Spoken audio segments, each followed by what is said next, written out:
All right, school board is not back yet, so we're going to jump into another item. When they come back, we'll slide them back in. So the first agenda item this evening under public hearing is text amendments is PB 20-05, Currituck County Non-Conforming Campgrounds Text Amendment. Request to amend the Unified Development Ordinance, Chapter 8, Nonconformities, and Chapter 10, Definitions and Measurements to revise the Non-Conforming Campground Ordinance and amend definitions. And who's going to speak to that first? Ms. Cicero? Thank you. Thank you, Mr. Chairman, and I'll try to speak up. The text amendment before you tonight is to amend the non-conforming campground part of the UDO. Historically, campgrounds have been a source of code enforcement complaints, such as RV use as permanent dwellings and permanent additions to RVs. Well, we've had a mixed history here in Currituck County with campgrounds. But in 2013, with the new UDO became effective, campgrounds became non-conforming. Non-conforming means that the use was established prior to these new UDO rules and regulations, but now it does not conform with the current UDO. We do not allow any new campgrounds in Currituck County. You can see in the staff report that we have, over the past, we have allowed them at different times to the point that we didn't let them expand, we didn't let them do certain other things. But in 2013, they became non-conforming. So we have this entire section of the UDO that addresses a non-conforming campground. And the intent is for the campgrounds to be used as short-term tenancy in a transient vehicle, something that is going to be removed after the end of a stay for someone to come in. So the staff, planning staff, working with the county attorney and getting input from the Board of Commissioners, we've made these suggested changes. A lot of these were brought to our attention through the Board of Adjustment case with 85 Degrees and Sunny or Blue Water when we were going through the Hampton Lodge case. And specifically, we were struggling with language, the language where modifications to existing campgrounds are permitted, provided that changes do not increase the nonconformity with respect to the number of campsites as they existed on January 1st, 2013. And we had a difficult time dealing with this because a non-conforming use, eventually you want a non-conforming use to either conform to your new standards or for it to cease to exist, to kind of go away. But this language does give life to campgrounds to keep perpetuating themselves here. There is a language in non-conforming uses to allow maintenance and health and safety issues to be addressed. But this says specifically modifications are allowed without, as long as you're not increasing the number of campsites. So if they're adding amenities or they're doing other things that make it more attractive, we felt that went against what a non-conforming use was, and staff struggled with dealing with this.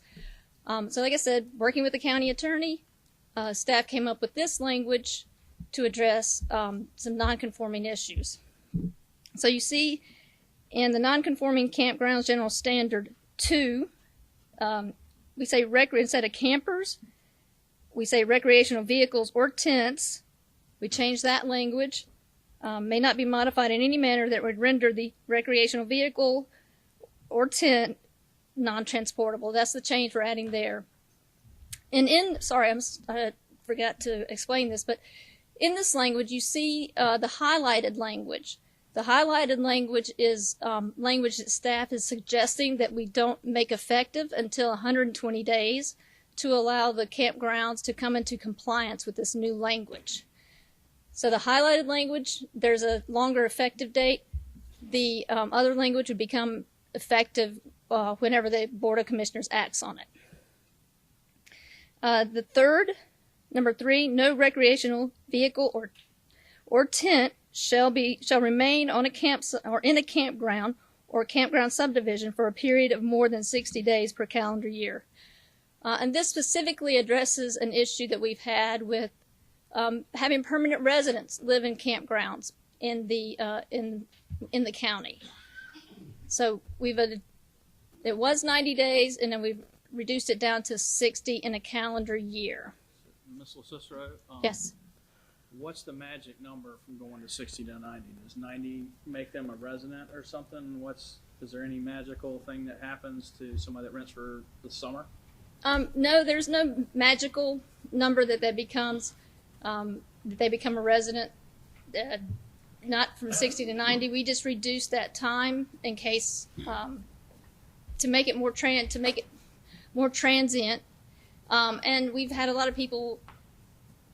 We've had concern over businesses using a campground for their seasonal workers, for living there and not a true vacation destination type thing. So we reduced it from 90 to 60. Okay, so under this, if they moved it for a day and came back, they could go another 60? No, it's per calendar year. Per calendar year? Per calendar year was the language that we suggested. Okay. And then we've eliminated the modification language that staff struggled with. And then there we added new language that said each campsite space shall be identified by a permanent number which shall not be changed.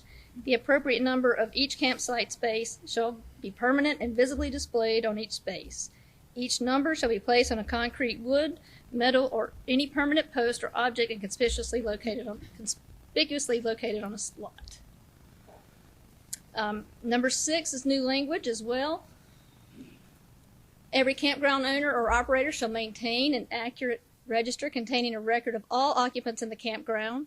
The register shall be available for inspections at the time by authorized county representative. The register shall contain the following information: name and address of the occupant, the campsite space number, and the date when the occupancy within the campground begins and the date when the occupancy within the campground ceases.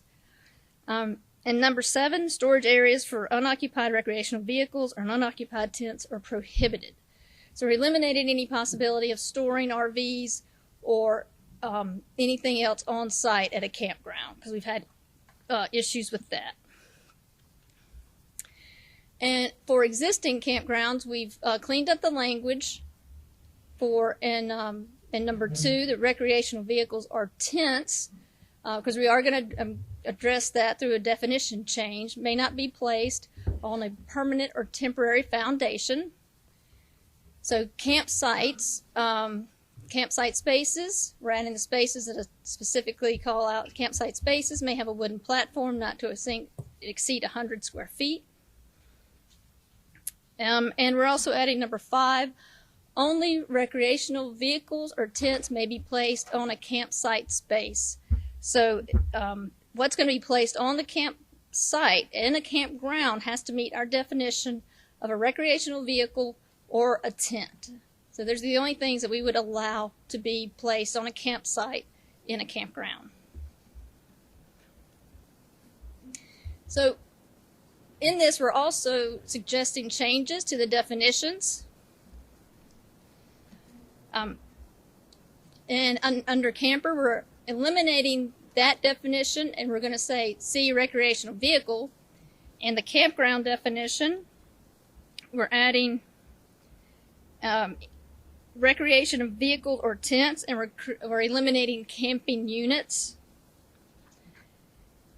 And that's for we do that twice in that definition. We're adding the definition of campsite space. That's a new definition, and that's a space designed and promoted for the purpose of locating a recreational vehicle or tent. We're also changing the definition for a light-duty truck, and just say any motor vehicle rated at 8,500 pounds gross vehicular weight rating or less. This was a FEMA definition, or this is a FEMA definition. Okay. That whole section, I have real problem with. I mean, that's just a F-150. That's a F-150. So most people tow with a 3/4 ton, 1 ton, or even in some cases a bigger truck than that. But yeah, for instance, my truck, my personal truck, my F-250, your F-350 is good for probably 24,000 pounds. your average camper is going to be somewhere in the 10,000 pound mark or better. If you're hauling a gooseneck, you're probably up in the 15 to 18,000 pound mark. So this is grossly shortfalls what is necessary to pull just a regular towable camper. The way I'm reading it or understanding it, because all right. Okay, so let me ask you.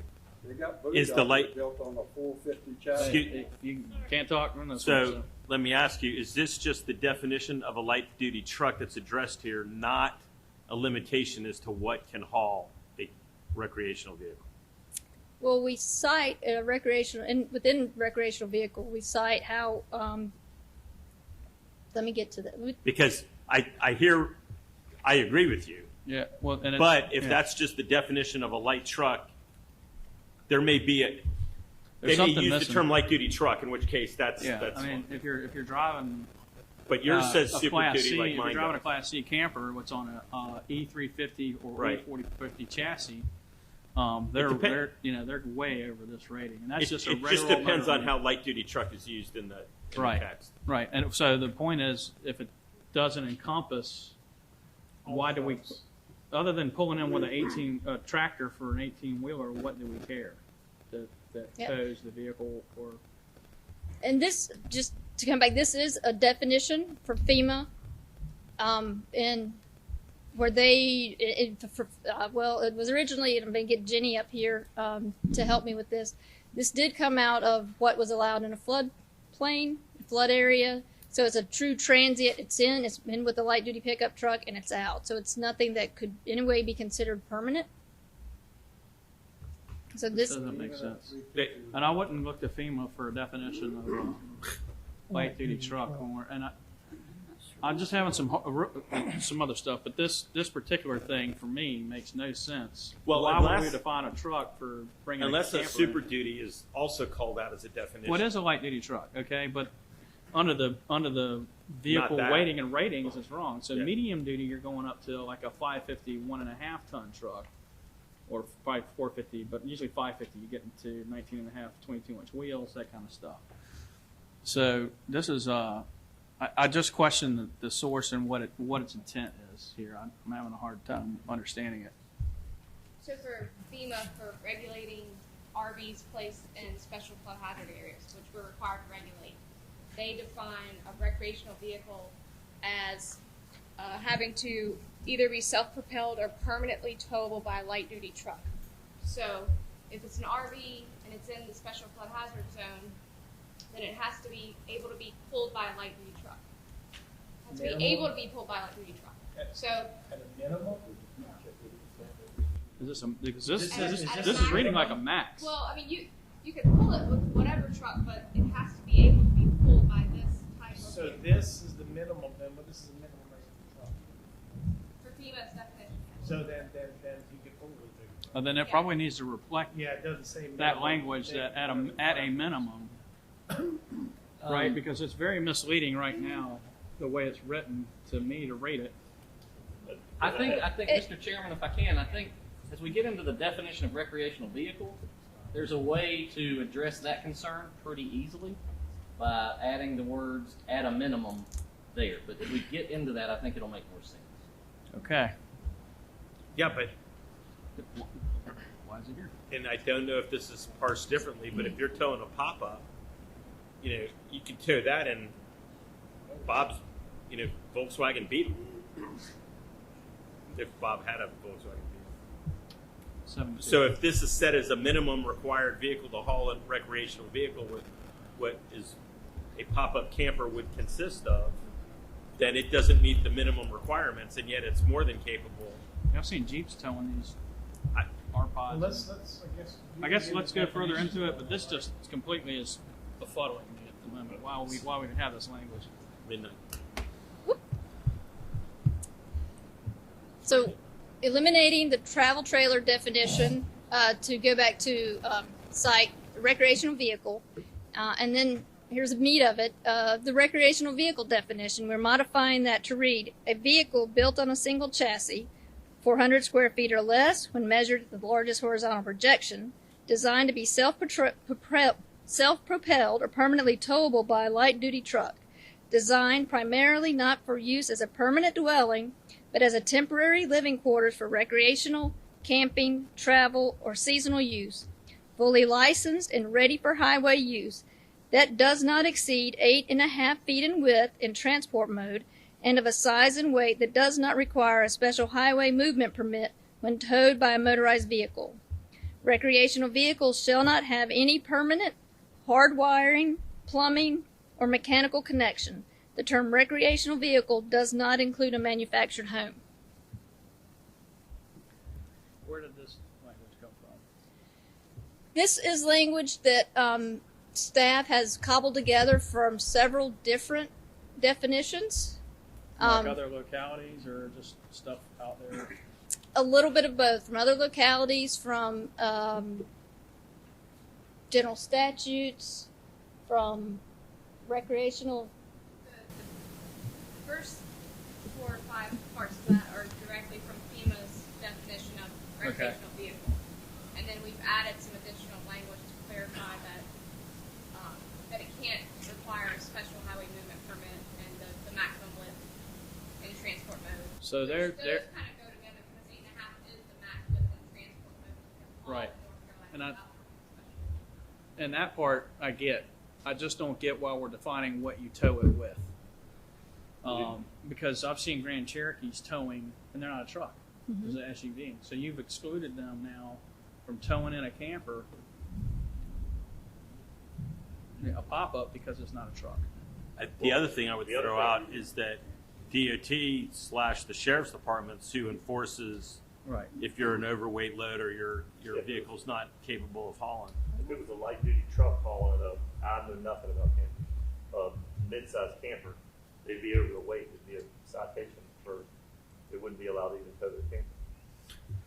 So Mr. Chairman, I believe that the reason it mentions light duty truck there is that FEMA requires us to have that definition in order to be compliant with their flood hazard ordinance. Do they require that we use their definition, or is there another definition out there in the industry? Well, No. is FEMA referencing a minimum in their definition? A minimum requirement? Would be a minimum. So this is all based on minimum requirements. right. That's and it the way I was- agree. in other words, they're limiting the size and weight by saying it has to be able to be pulled by weight. Or large. So she just said the limitation that we're concerned about. Right. That if that's the biggest vehicle that can haul a recreational vehicle, you've taken out 75%. You can't come in with your gooseneck trailer anymore. You can't do it. Yeah, because I'm it going to tell says you guys now, we need you quiet, okay? I appreciate the passion in the room. The Board of Commissioners has heard everything you had to say. If you want to come and speak to that when I open it up, that is fine, but please just keep it down. Let's just listen to the discussion. Thank you. Please speak up a little more. We can't hear back there. You got microphones, don't they work? No, they don't. Once again, folks, you are in a room we had to occupy because of COVID. We do not have an overhead speaker system in this room. There are microphones are here for people to record it for watching at home later on YouTube. And I explained that when I first came in here, but there's only so much I can do about that with projecting our voices. But I'm able to speak up and do that. But Speak up. well, we'll try to do that, okay?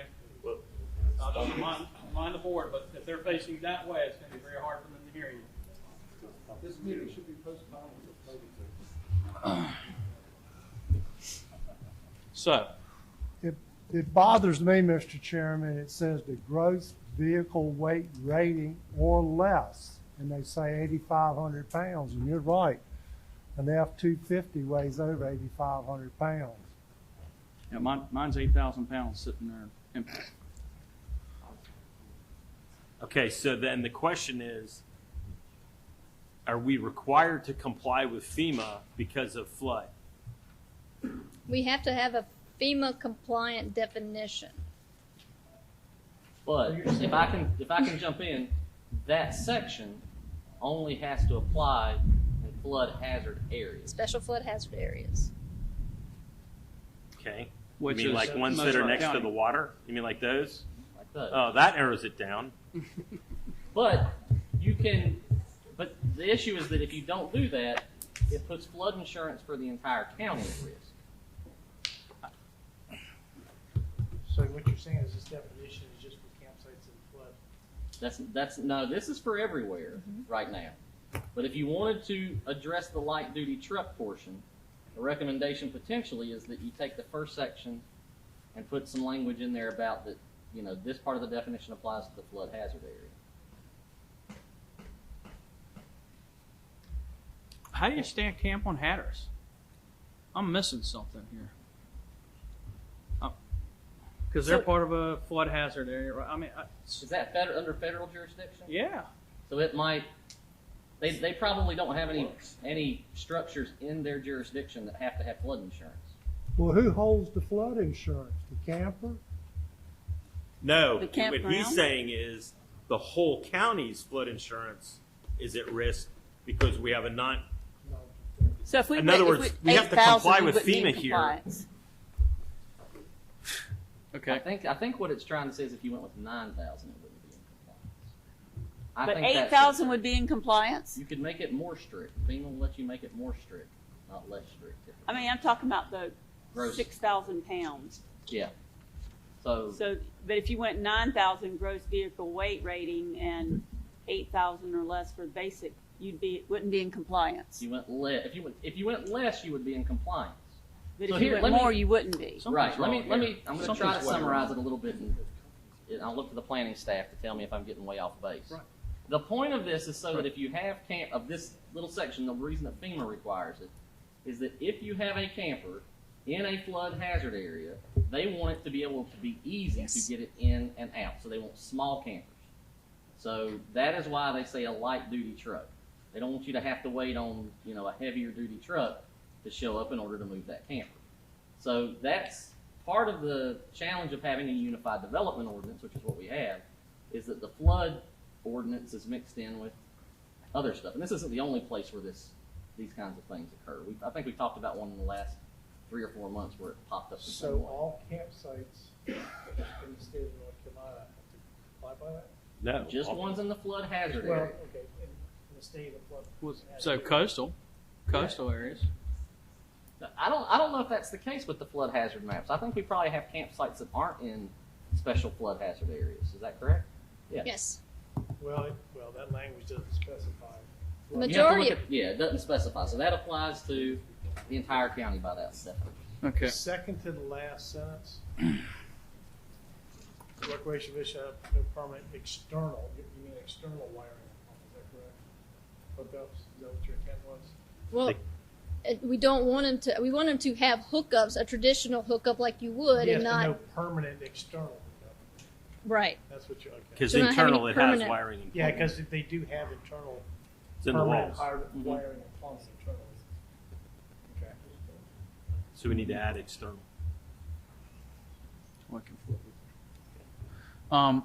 Okay, so we beat this a little bit, and it seems like we've got more questions than answers at this point. And you scrolled down past some stuff, so maybe we should just go. It seems like we're gonna end up with a lot more questions than answers tonight, or ultimately. Okay. But let's plug along here.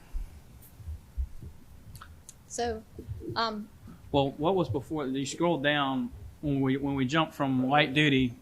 Was there anything else under light duty, or was that Travel just? just travel trailer, where we eliminated Okay. that different definition to make everything consistent with recreational vehicle.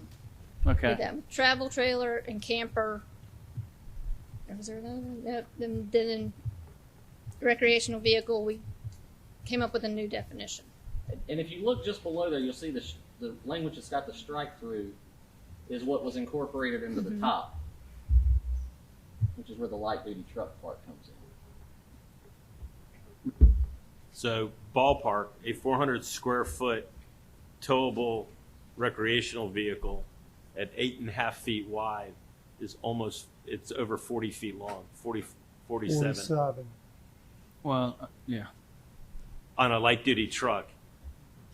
Well, light duty. I think the definition, the weight definitions are wrong. That's the problem. So, a 250, 350, for instance, is a Right. light duty truck, but its capabilities are much higher than most people put it with a Ranger or some other beating the Ford chassis here tonight. But okay. So carry on. Thank you. So a text amendment is a legislative decision made by the Board of Commissioners. And with that, it should be, you have to have the consistency statement. Staff believes that this is consistent with land use and development goal number 10 to properly distribute development forms in accordance with suitability of land, infrastructure available, and the compatibility of the surrounding land uses. It is reasonable and in the public interest by providing language that will reduce the potential impacts of existing campgrounds in neighborhoods where campgrounds are located, and the proposed language may improve compatibility among uses for efficient development within the county. Staff recommends approval of this text amendment. Planning Board recommends approval with additional language regarding long-term or permanent residents. There was a motion made by a Planning Board member after a letter was received from Bell's Island Campground about permanent residency. And the motion was essentially that if you have a letter from a county staff member regarding what was in effect in 1999 was the date of the letter, that you are exempted from the long-term residence or permanent resident clause. The county attorney and planning staff are working with that letter. There is some validity to it, but it doesn't answer all the questions. So you have a split recommendation from Planning Board and from staff. Okay. So at this point, I'll be glad to, if I can, answer more questions about. What's the, I know the 8.5 foot wide, I should know this for law enforcement. I know 8.5 foot wide, anything over 8.5 foot wide requires a permit for like an oversized load. Wide load, right. What's the length? Is it 32 foot or 20? No, that's way bigger than that. It's way bigger than that. You can drive an 18-wheeler if you want to without I mean, crash. yeah. It's not for hire. So, yeah, you can go 60, 80 feet probably. I mean, think about it. It's just people that drive tractor and pull their gooseneck with it, their fifth wheel with it, that's 46 feet long behind that. So they're well past 60 feet. So yeah, that portion of it's not really. That'd be the state troopers could get involved. I did read the general statutes about that, but Yeah. Yeah, the slides affect square footage. You bump out your bump outs. Yeah. You can add some nice square footage with 3 or 4 bump outs in a camper. I'm relegated to a couple. Second story. Yeah. Okay.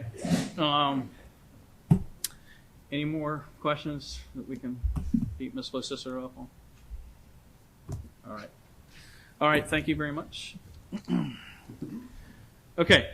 Next up, I'm going to open the public comment. Well, before I do that, it seems to me as a board, we've got a lot of questions and not enough answers. We probably don't need to take action on this tonight. So I'll ask the county attorney and the county manager. If I open up the public comment portion of this and then close it and we come back, if there's substantial changes, it'll just be a new agenda item altogether. If we didn't want to. If there's substantial changes, you'd be required to re-advertise it no less than 10, no more than 25 days prior to the public hearing. Okay. So that's really the question before the board. If the feeling is here that we may have substantial changes to this, there's a lot of questions about definitions and maybe need where they're answered or not answered. Do we want to go through this to drag these folks out an hour and a half or however long it takes to get through this on an agenda item that is not necessarily going to be passed or up or no down vote tonight? There's no way that we're going to get to that answer. The comment I wanted to make, Mr. Chair, was that I think the intent is to address and standardize the camping sites in the county and to what we feel is appropriate. Right. But I do agree that I think some clarity on some of these answers probably is needed, and maybe some redefining to make sure we get it right, because we are trying to put something out there that we're Right. We're all across the comfortable board, with. that it encompasses everything and what the county perceives as the campsite going forward. Okay. Mr. Chairman, Yes, sir.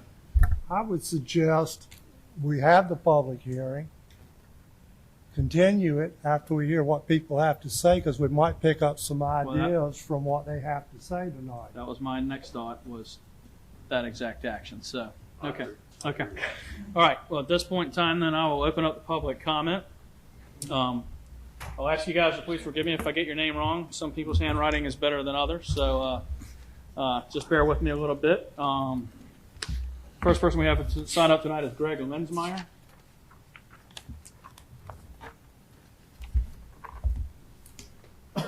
I'll remind everyone, we have a 3-minute. We have a light system up here. When you come up to the mic, please say your name and address so we have that for the record, know who you are, and all that kind of good stuff.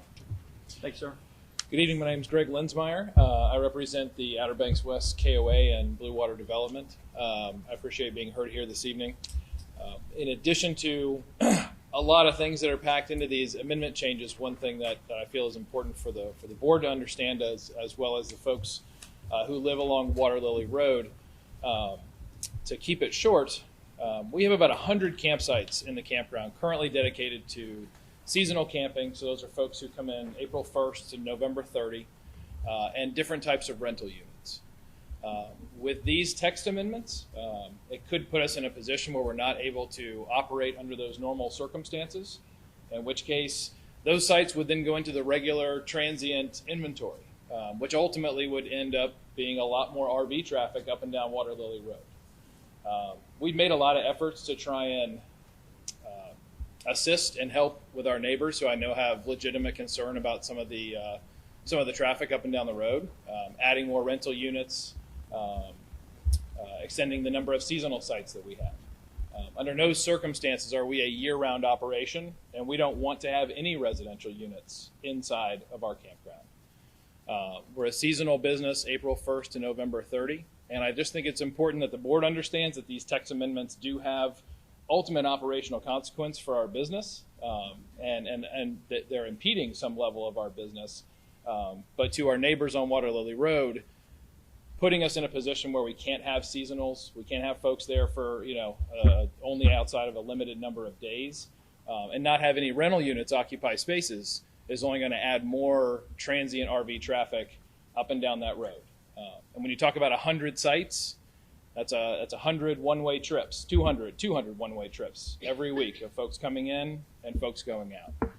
So as we continue to work toward completing our development, as we continue to work toward finding common ground with our neighbors, I think it's important that that's evaluated in your decision, and I think it's important that the folks in the community understand that these decisions and these text amendments have consequences for everybody. Thank you. Thank you.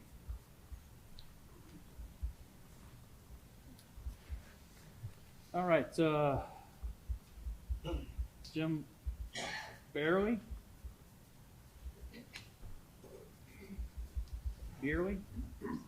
Sure you'll... Good evening, Mr. Chairman, Commissioners. Jim Byerly, Director of Development for Blue Water Development, owners of OBX KOA.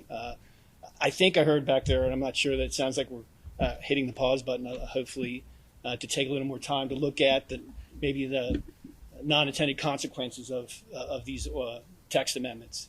I would highly recommend that we get the owners of representatives for each camp, some people from planning, maybe a couple commissioners. Let's get in a room and try to talk this out. I think there's a way out of this to allow for the kind of certainty that planning needs, allow for the people that have year-round customers and have had them for years. We do not have year-round customers that enter camps in 9 states. It's not what we do. But I don't want to do that and have someone here who's been here for 50 years doing that, and have the fact that the policing effort towards us is going to affect them. So I think if we can get in a room, talk this through, I think there's creative ways to create business licensing fees. That if I have an X number of days that I'm open, I pay a fee X. If I'm open longer or year-round, I pay a different fee. But I think there's a creative way to get to this and be fair, and I think I'm happy to hear that I think maybe we're going to slow this down and talk through this a little more. Thank you. Thank you, sir. Tom Johnson?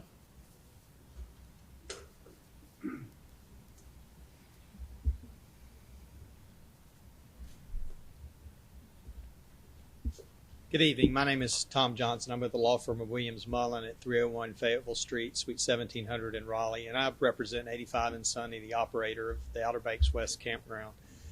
It's harder for me to hear back there, so I don't want to do anything repetitious. I tried to catch what I could. I would encourage the board to publish, if you're recording this on YouTube and you're going to continue to have discussions about this, that it be published so we can all see it and hear it and understand what's been said here tonight, because that has been really difficult to do. So I do encourage you to do that. I would like to tell you a little bit. This campground has been upgraded. It's not the Hampton Lodge campground that it used to be. It's a family campground. It's been improved. It's been cleaned up. A lot of debris and things like that were at this campground before that caused concerns have been removed. Permanent residents that were in and at the Outer Banks West site, the former Hampton Lodge site, have been removed. So as Greg said earlier, this is a seasonal business and intended to be a seasonal business. But you need to really keep in mind that if you have the restrictions about the length of time there, he's absolutely right. It's just going to increase the traffic on the road with people going back and forth. Some of these definitions that are in here, I heard some of that, and I didn't catch it all, but there are definitions that come all the way from HUD definitions regarding what park model RVs are, industry definitions. The RVIA certifies these park models as compliant. There's state law regarding it in the state building code, and obviously the ordinance has that, which tracks currently, your current language in the ordinance tracks both the federal and state law. So keep that in mind as you make those modifications, that there are a lot more implications to it. Outer Banks West Campground is not in a flood zone, so those flood zone issues just aren't applicable in that situation. But they could be in others, and I do understand that. And certainly we have no interest in making it difficult in terms of compliance with flood rules. But I do think, and I do encourage you, and I do appreciate the sentiment, to spend some time looking at these changes, think about it, get residents and those that are in the industry to talk it out and come up with something that works for the county and for the benefit of the county's residents and the businesses that operate here that are very profitable and beneficial to this community. So I do ask you to consider that.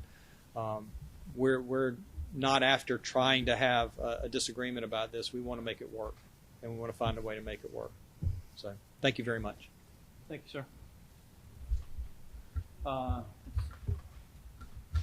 David Oakley.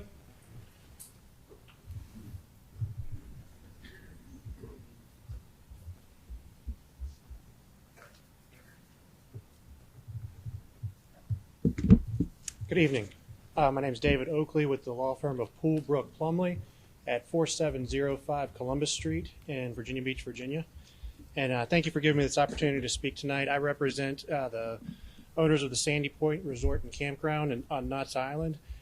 And these campgrounds are about tourism. Campgrounds, some of these campgrounds have been around for over 50 years, including the Sandy Point one. Current ownership has had it since 1983. And there have not been major issues with the community. And it seems like the amendments that are being proposed here tonight are a knee-jerk reaction to events that happened at another campground. And the Sandy Point should not be punished for being part of that. But the tourism sector is not just 24 bedroom houses on the beachfront with horses walking by. Tourism is also camping, hunting, fishing. That's the foundation of the Currituck County tourism industry. And the local businesses are all supported in part by these private campgrounds. And that's something that should be treasured in this community, not something that should be regulated out of existence. The way that the tax amendments are structured is they'll create an impediment to the way Sandy Point has done business for over 50 years. And if you do that, it's going to take away a significant revenue stream from them. And there's a good chance that they might not be able to stay open. And it sounds like some people might want these campgrounds to go away forever, but they are lawful non-conforming uses, which means they can continue to operate, and they should be able to continue to operate. And this, COVID pandemic time, when businesses are being forced to shutter all over the place, you shouldn't be passing more regulations that are going to stifle small businesses. And the unintended consequences of this are just going to keep on going down the road.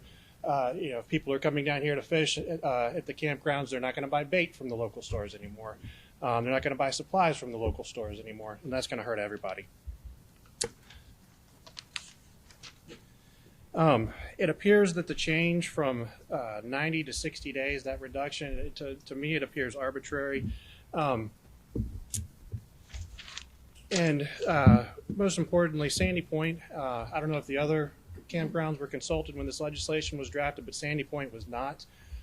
If this board does consider passing additional regulations, we would ask that we be part of that process, and so we can have our input before anything final is voted upon. Thank you very much. Thank you.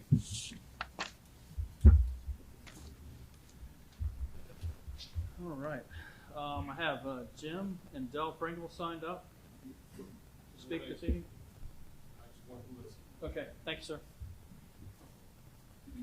Robin Helfant.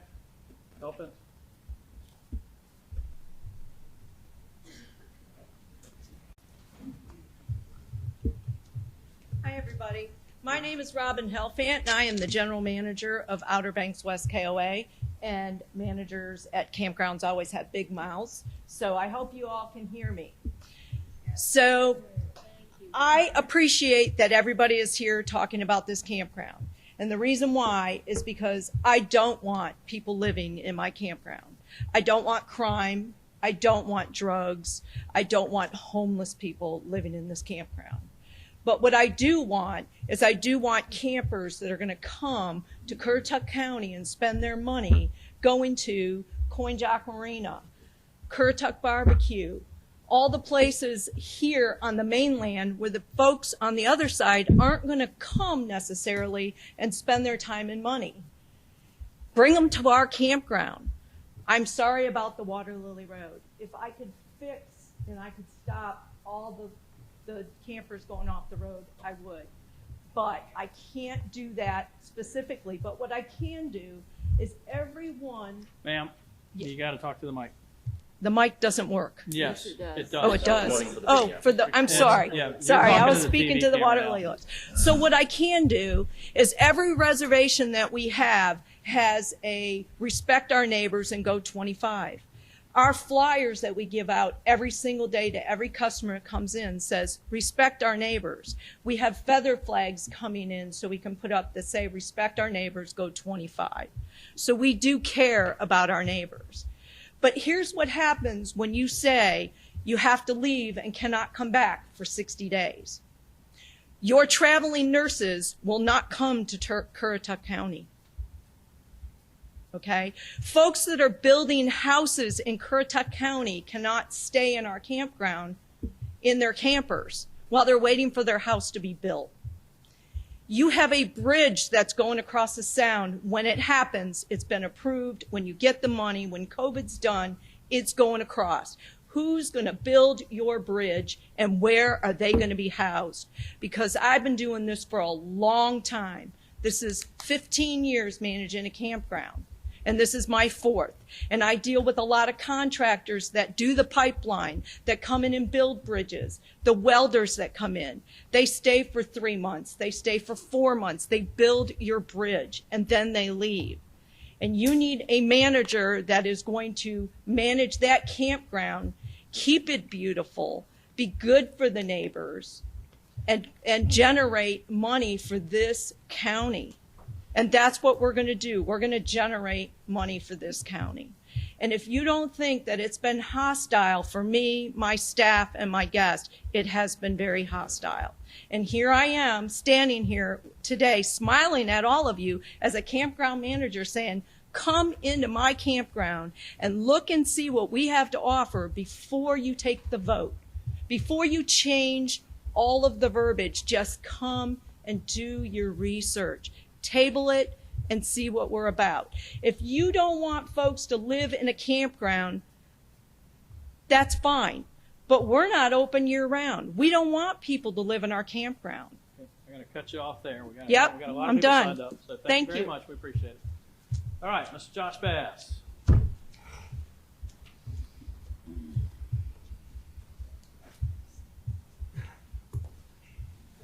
Thank you, Mr. Chairman, and thank you to the Board of Commissioners for having us here this evening. I'm Josh Bass, President of the Currituck Chamber of Commerce, and reside at 103 Egret Cove, Moyock. The Chamber neither supports nor opposes the proposed changes to campgrounds this evening, but we do want to make sure we have an environment where all businesses in the county, including the 3 campgrounds, thrive and succeed. I would ask to see if we can come to an outcome that is beneficial to all involved. I don't believe it's the Commissioner's intent to harm any business in the county, but with these changes, the entire industry that represents 3 businesses in the county could be harmed. Simply, the businesses have not had enough time to assess what impacts these changes are going to have on their business. I know the county gave notice on this, but one business, Sandy Point on Knott's Island, just found out this past Thursday about this, and they are one of only 6 brick and mortar businesses that I know of located on Knott's Island. So I think we all certainly want to make sure that that business survives and thrives. At several of the campgrounds, there are people residing which are county residents, and the county explicitly allowed in a letter dated from 1999. We should give these people a chance to figure out what they are going to do with these changes and where are they going to live, because it will have wide-ranging impacts on many of your residents and your constituents. In short, the Chamber would like to request that you delay a decision tonight to give us time to talk with everyone and see if we can come to an agreeable outcome. Thank you. Thank you, Josh. Jacqueline Myers.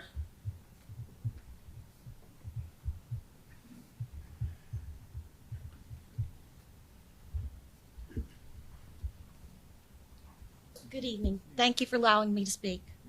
I have... Need your name and address. Oh, sorry. I'm Jacqueline Myers, 1548 Water Lily Road, next door to Campton Lodge.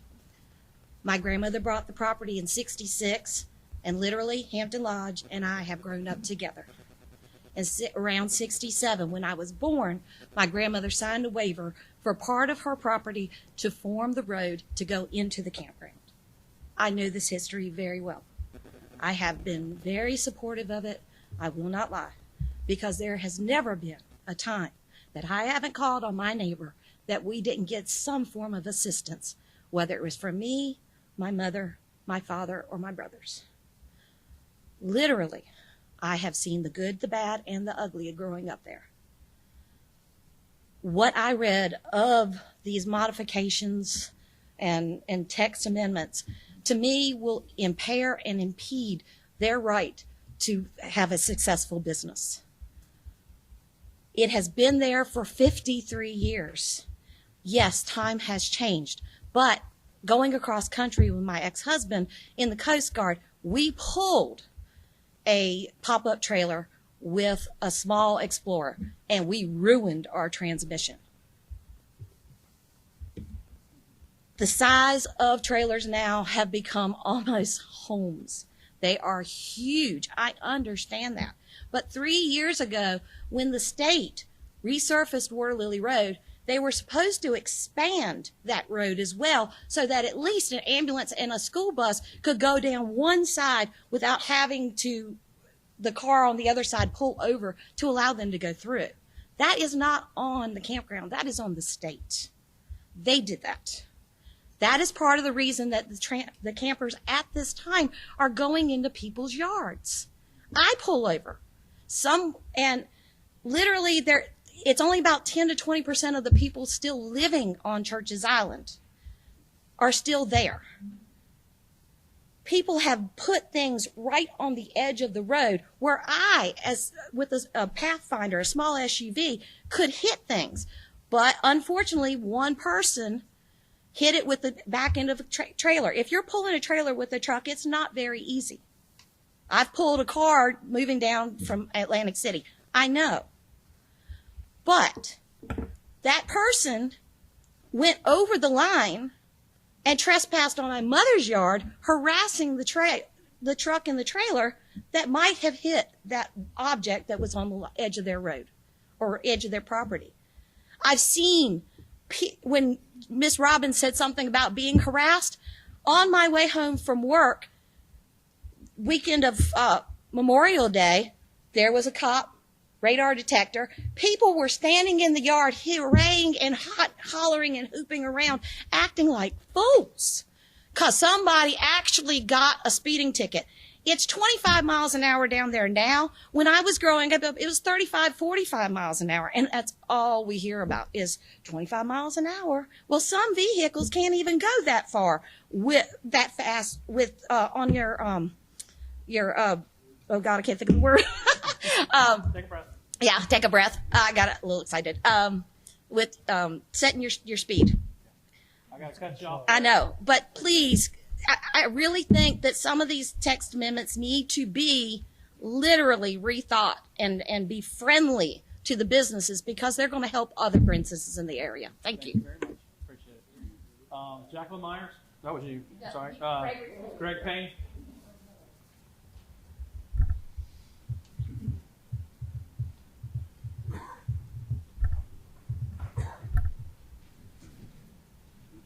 Sir. Good evening. My name is Gregory Payne, and like my beautiful bride, I also live at 1548 Water Lily Road in Coinjock. If you haven't seen it, get a hold of Robin and book a tour and come down and look at what they've done to that campground. They have literally crawled out from the shadows of the ghost of campground past. My wife and I and my mother-in-law, we live right outside the gate. We never set foot on it the whole time they were doing renovations. We just wanted to let them have their time. We went down there for the first time Friday evening on Memorial Day. We were absolutely stunned. The campground has made positive and impressive changes from what it was to what it has become. And what it has become is still a work in progress. It's family-oriented. It's safe. It's a stable atmosphere where all are welcome. In the past, we've been able to hear the music and the rowdiness from our living room with the air conditioning on. We walked down there Friday night on Memorial Day weekend, you could hear a pin drop. This improvement I'm speaking of is good for the Currituck County tax base. It's good for the local businesses that Robin mentioned. I fail to see a downside to any of this. Maybe I'm just not looking in the right place. But the campground has existed for over 50 years in one form or another. Where was this level of concern in the past for camper size, road weight limits, and stay periods for how long someone can stay on the campground? The road issues? Direct your energy to the director of NCDOT in Raleigh, because that's where you're going to get your action. Complaining about the campground to try to get the road fixed isn't going to help you. When I first moved down here, the speed limit on that road was 35 miles an hour. And all those years, I never saw a speed limit sign, a sheriff's deputy, or little reminders of the speed limit in people's yards. But all of a sudden, the campground is under new ownership, we're making improvements, and there's all of this happening, and I fail to see the logic behind it. I have yet to be run off the road by a camper. We have a longer drive than anybody else on that road. We're at the very end. We're right outside the gate. I've been run off the road twice by county school buses, once nearly by an ambulance unit. I've never had a problem with a camper, even the large ones my wife is talking about. So I ask again, what is it about improving the campground and making it cleaner, safer, and more desirable destination for people that's such a threat to our community that we have to approach this board and demand changes that were never in place in the past? In conclusion, let me just say, people with vision see potential. People without vision see only problems. How's your vision? Thank you for your time. Thank you, sir. Dolores Myers? She's not going to speak? Okay, thank you. William Privet?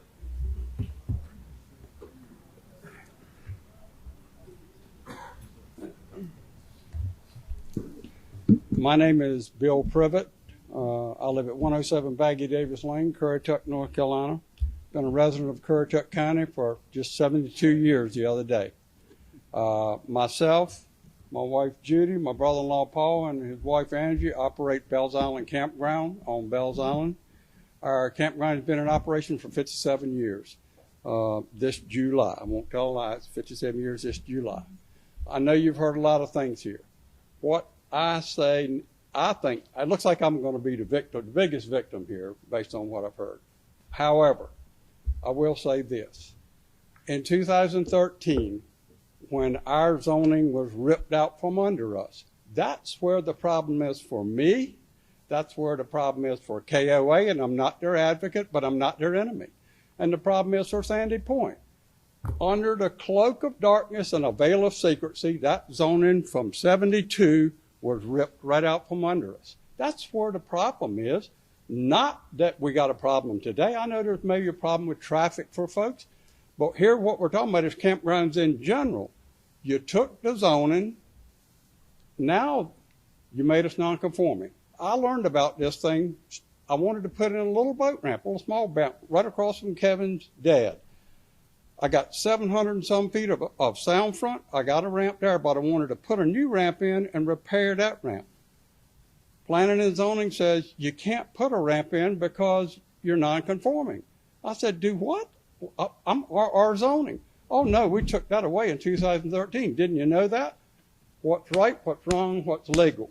What's right is you tell me that you're going to take my zoning. There was only 4 places in the county that was our zoning. What was legal is, you know this, they put it in the daggone newspaper. Sure, who reads that? I had no idea they were pulling my zoning. And I like your roof, by the way, Miss Kitty. So what I'm saying to you is this. Table this thing, put the zoning back in place that properly fits the activity. That's what makes common sense to me. That's what would work. Not piecemealing and taking a bunch of definitions that I've been working in this industry for 30 years myself. When my wife and my brother-in-law, when their mother died in 1991, we took it over. We've been running it since 1991. It was operated prior to that by my wife's parents. So what I'm telling you is this. Your definitions don't fit the industry. They may fit FEMA, but they do not fit the industry. I got RVs coming in there that are on a Freightliner chassis. They're a Class C with a Freightliner front end. I've got F-450s pulling a 45-foot fifth wheel.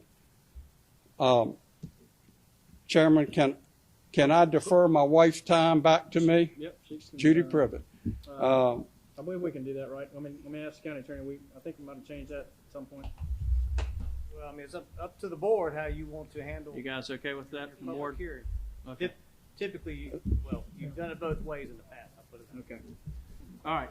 Please continue, sir. Yes, sir. Mike, I won't be much longer, sir. It's just that you can't take something that's broken and piecemeal it and try to fix it.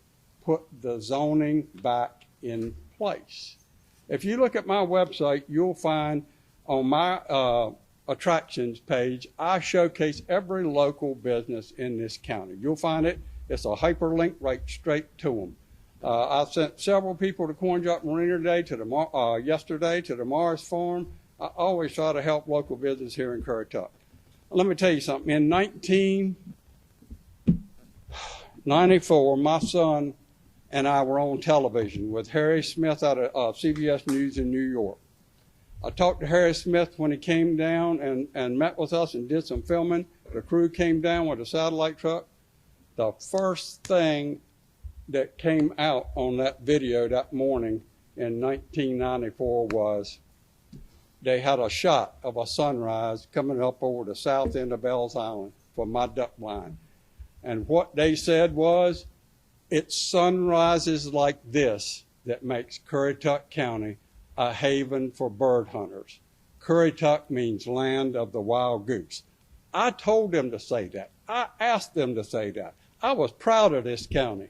But I'm going to tell you right now, I don't need Orange County ideas, and you know what I'm talking about. That's baloney. you got to look at the industry definitions. These things just don't fit the RV industry. I may be not speaking as good as some of these other folks, but there's one thing you can't say is, I'm telling you the truth, I'm not going to tell you something wrong. I see I still got a few minutes. I don't know what else to say. Okay. As Forrest Gump would say, that's all I got to say about that. Okay. Thank you, sir. All right. Next we have Winnette Spate. You're okay. Thank you. Put my glasses on. Amy McSpadden. June Twyford. Are you June? Would you like to come up and talk to us tonight? No? Okay. All right. Linda Harris.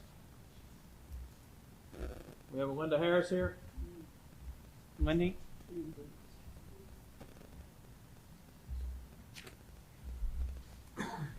Alex Spencer. Come on up, sir.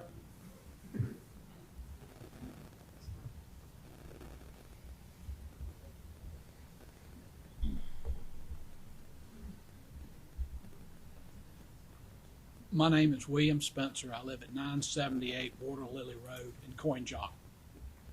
I've been asked to speak on behalf of our neighborhood association so these other folks can sit back and enjoy the evening. Speak up just a little bit. I'm trying. I'm a low talker and All I right. apologize, but I will try to speak up. All right, thank you. I came up here just to say one thing, is that we appreciate the support of this commission and commissioners and the staff, and we support this text amendment in its entirety. We believe that it adds clarity and specificity that's needed. I couldn't hear all the talk about the light duty trucks, but I did hear FEMA and I did hear flood zone. And I don't know whether the KOA campground is in a flood zone or not, but I do know they're going to have to go through flood zones to get to it. So I don't know how that affects your decision, but there's a lot of flooding on that road. The other thing is that what I'm hearing, I mean, Bells Island, their objection is to the underlying UDO, not this text amendment. And, you know, we've all relied on the UDO, and the county's done a great job enforcing it. And, the KOA people come in here, and they don't like the UDO. They don't like the text amendment. And our folks have pretty much adjusted to the concept that we got to live with what the campground was and the number of sites they have and the improvements that existed there in 2013. And we're accepted of that. But we really get the feeling that they want it to be more than that. And it destroys a small neighborhood. You can talk about the road, you can talk about all this kind of stuff, but put that campground at the end of your road, and you would not want it to get any bigger and have any more amenities than they had at 2013 either. And we have nothing against the Bells Island. We have no comment on their situation. We wish them no harm, but we do have a UDO, and we just want to see it enforced, and that's all I've got. Thanks, sir. Thank you. All right, this next one I'm going to get wrong. Its last name is LaMountain. Diana LaMountain, maybe? Diana LaMountain? Is that ringing any bells?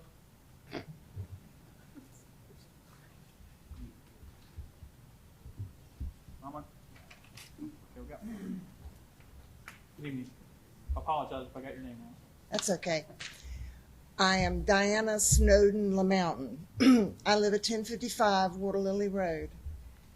I was born on Water Lily.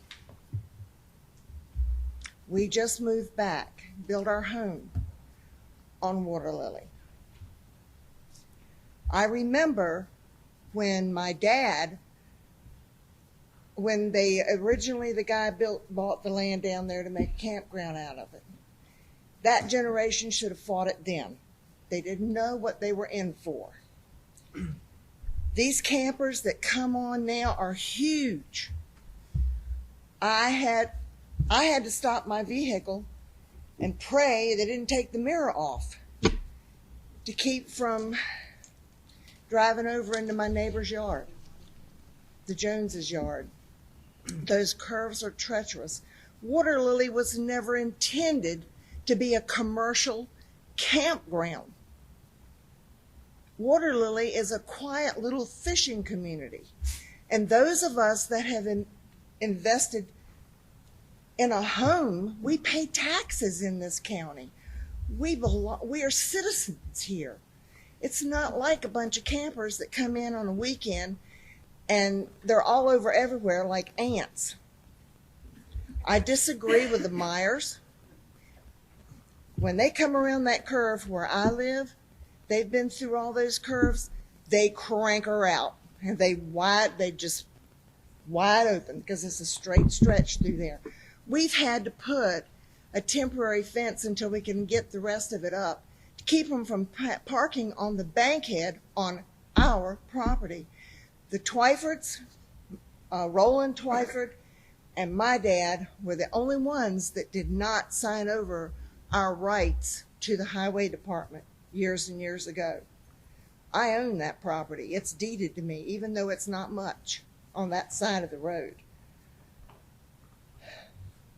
But don't people who've invested thousands of dollars in a home have any rights?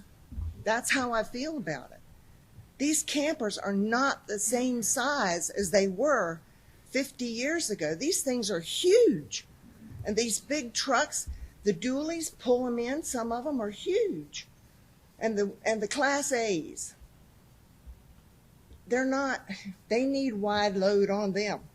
I agree with making these changes. The campground is there. Now we got to contend with it. And they think they're making money at it. So of course they think they're a wonderful asset to the community, but to Water Lily, and we weren't made for that. And I'm against it. And thank you for listening to my side of the story. Thank you, ma'am. We appreciate you coming out tonight.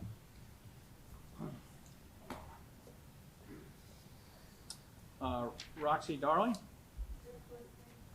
Okay, thank you. Judy Berry.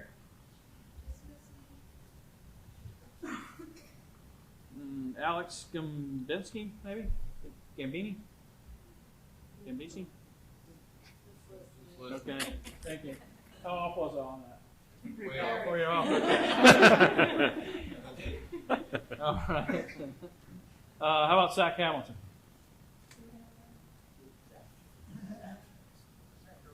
Zach.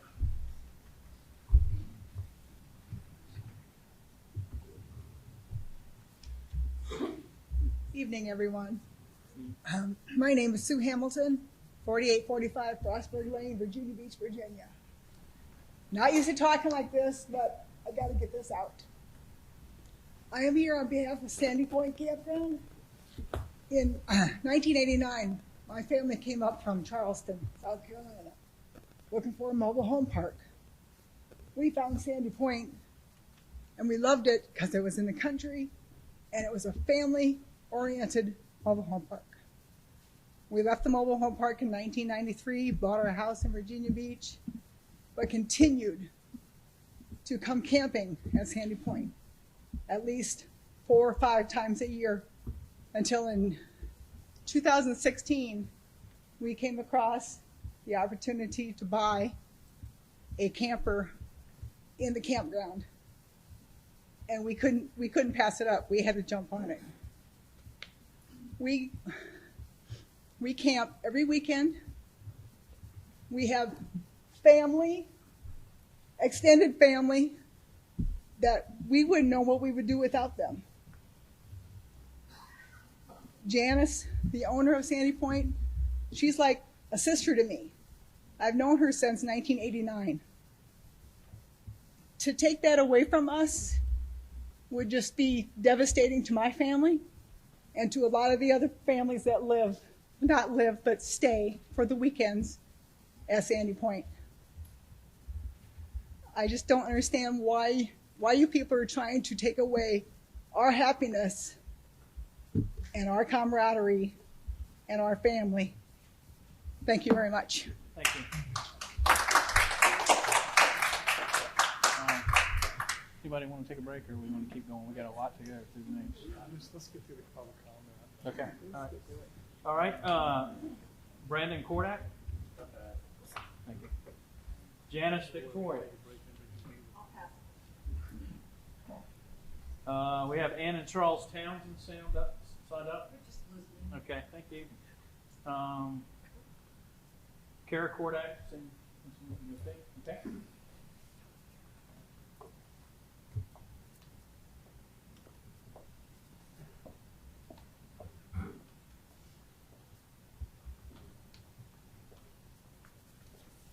Hi, my name is Kara Kordak, and I live at 1533 Sandridge Road in Virginia Beach, Virginia. I own I'm one of the owners with my brother and my mom at Sandy Point Resort. And by making these changes, it would be devastating as we would have to shut down. There's no way we could survive.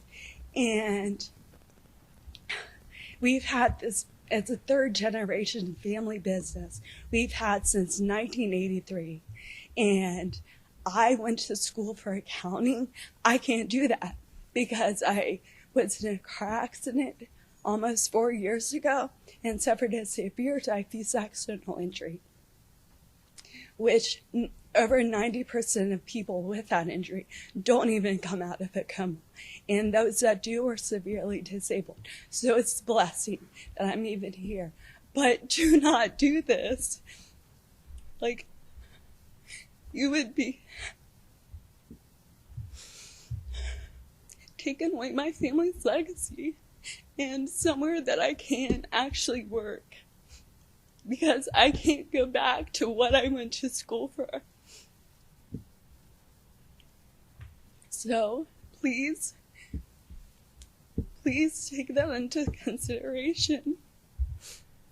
Thank you. Thank you.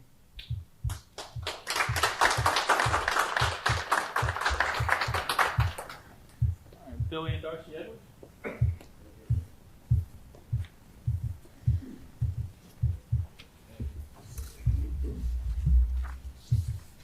Thank you for the time tonight. I'm what you call a full-time RVer. My wife and I spend time all over different parts of the country.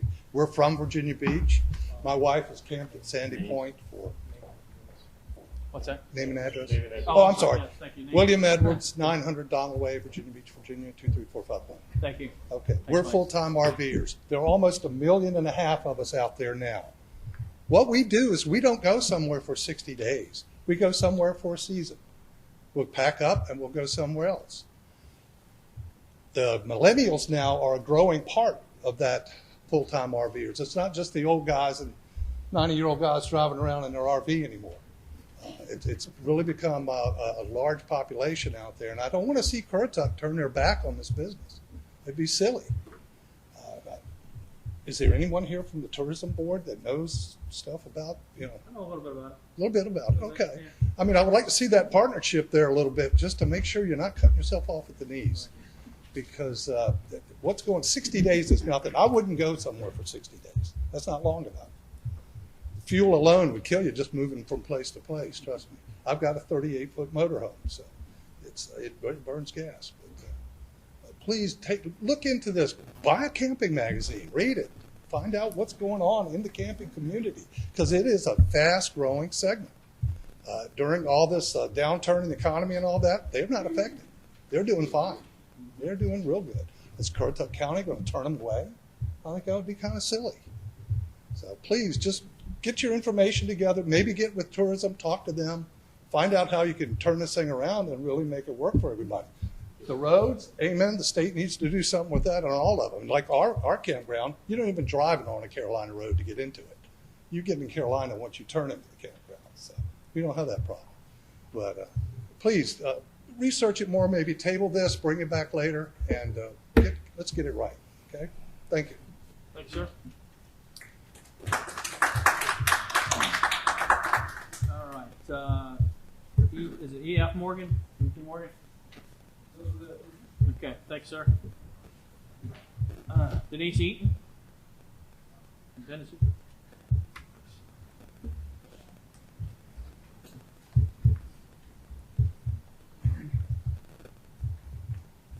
Hi, thanks for letting me speak. Need your My name name's and Denise Eaton, 1745 Princess Anne Road, Virginia Beach. Thank you.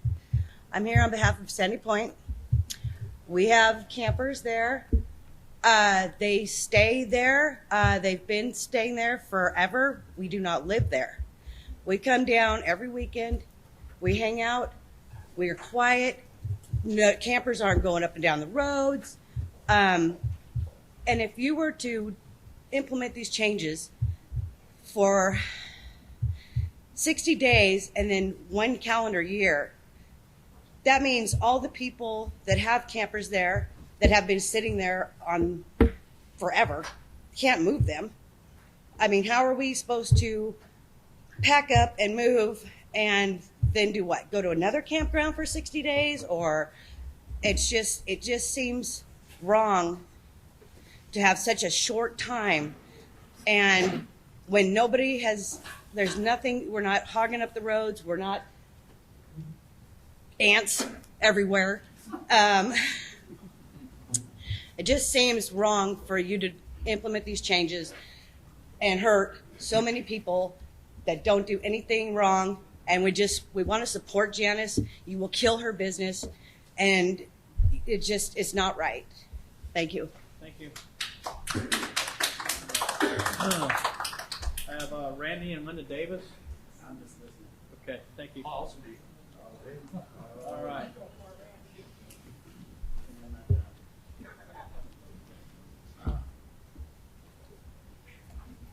My name is Randall Davis. I live in Virginia Beach, Virginia, 1401 Ski Lodge Road.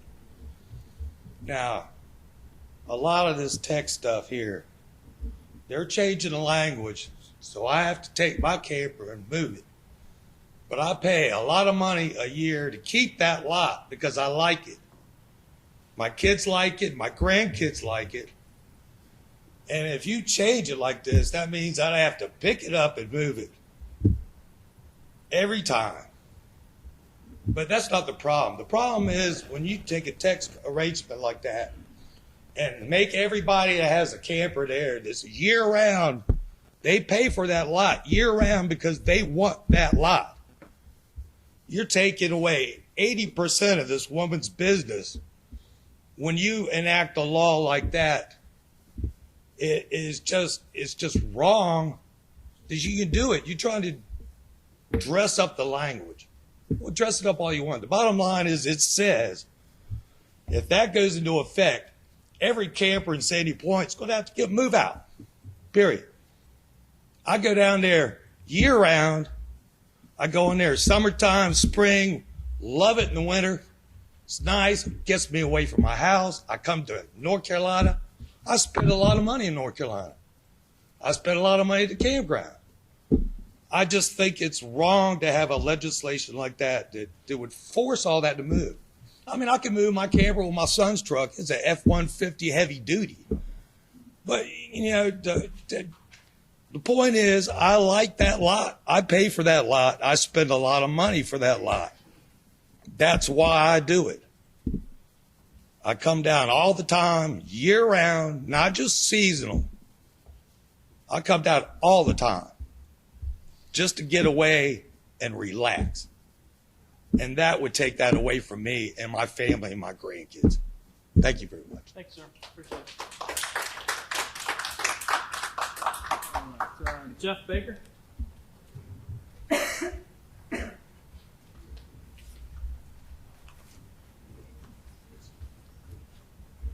Good evening, everyone. Thanks for giving me the time to say my piece. I'm Jeff Baker, 1041 Torringag Court, Virginia Beach, and I'm a happy camper. I really am. That's what I do.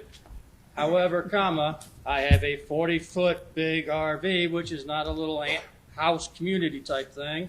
I also have a 3,500 Silverado diesel truck, which is by definition a light-duty truck. So some of these definitions, like someone pointed out earlier on the panel here, does not meet the industry. So problem one. Problem two, my granddaughter, I teach her a lot of life lessons down at the campground, whether it's Sandy Point or any other one. It could be anywhere, but it happens to be Sandy Point. I teach her about nature, respecting property, respecting other people's spaces, areas of concern. So there's a lot of life lessons that go on in these campgrounds worldwide, not just Currituck County. And I spent thousands, tens of thousands of dollars on my RV. It's brand new. And my truck, which is also brand new. I'm a simple 30-year retired Navy veteran that has a simple plan for retirement, and you guys are going to kill it. Because I spend my time on the weekends in my happy place down at Sandy Point with a happy family, enjoying life. And you're going to take that away from a lot of people by these silly rules of 60 days that someone just pulled out of the air. It went from 90 to 60. Why? No explanation. It just sounded like the thing to do. Enough said.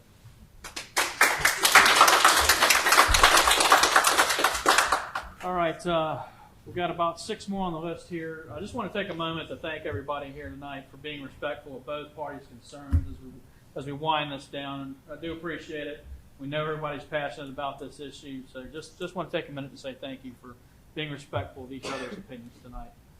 Next up, we have Mr. Glenn Hines.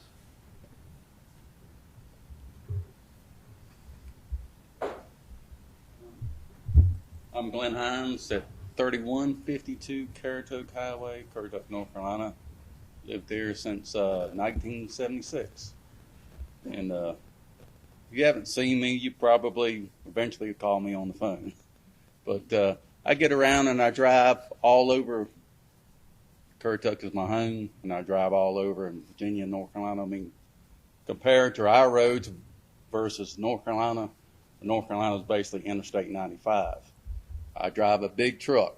I drive something that's 60 foot long. It's wide.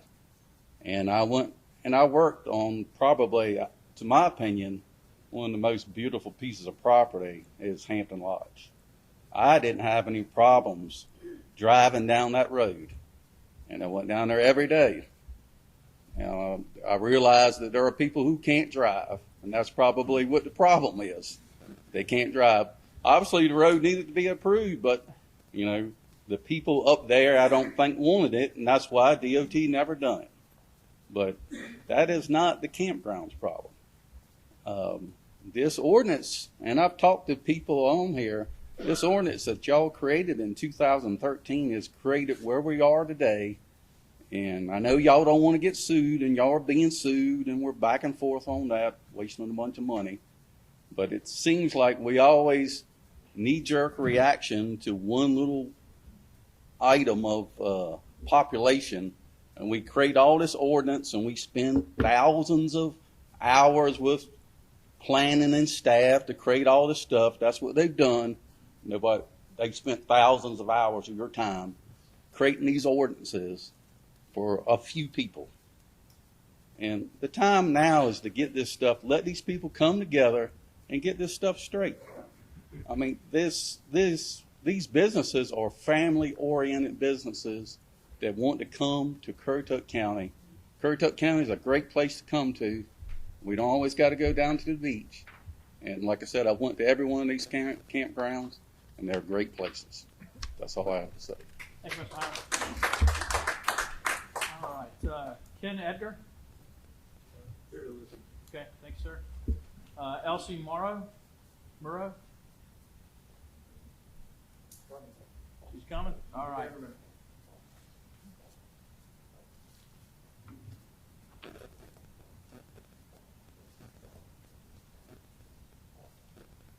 Thank you for letting me talk. I'm talking in behalf of... For the record, please.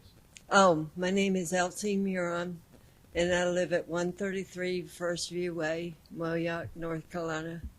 But I'm talking in place of my granddaughter that lives in Sandy Point, and she bought a trailer there. And if they go out of business, she called me yesterday crying, and she's like, if they go out of business, my trailer was built in 1995. I can't move it. I'll be out of home. She has a 1-year-old and a 4-year-old, and she will have no place to go, no home to go to, and she's lost all this money that she spent on this trailer. Thank you. Thank you, ma'am. Okay. Stan Dutka.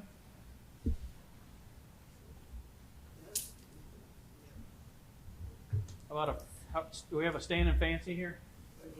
They've left. Okay, thank you. Last one, Diana Golden. Okay. That's the end of everyone we have signed up here. Did I miss anybody, or is there anyone else? Yeah, there was confusion when we were signing in. There was a couple of us that signed in on a different form evidently, but I'd like to speak if I could. Come on up and state your name. I'll let you speak in a minute, sir. Okay. Go ahead up to the lectern and I'll write it down. Thank you.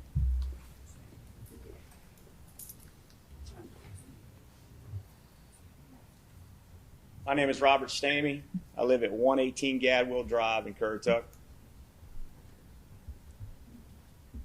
Go ahead, sir. All right. I had a few things I wanted to say tonight. I'm here on behalf of Bill and Judy Privet. They asked me to come and speak tonight. I'm a resident of Bells Island. I'm also a business owner here in town. I own a Better Way Realty in Barco. What I saw tonight, some of the conversation changed what I had to say, so I'm just going to, and I didn't realize I'd have a time limit, and I'm a talker. So this is going to be a little tough to pack it all into just a couple of minutes of time. But the bottom line is this, in sitting here tonight, and forgive my ignorance for not being part of this plan and everything that's taken place to this point, but it sounds like to me the problem has been solved. I think I know why this was first brought forth, the changes, and my eyesight tells me the problem's been fixed. I saw it as I went around by boat this weekend around the south end of Water Lily.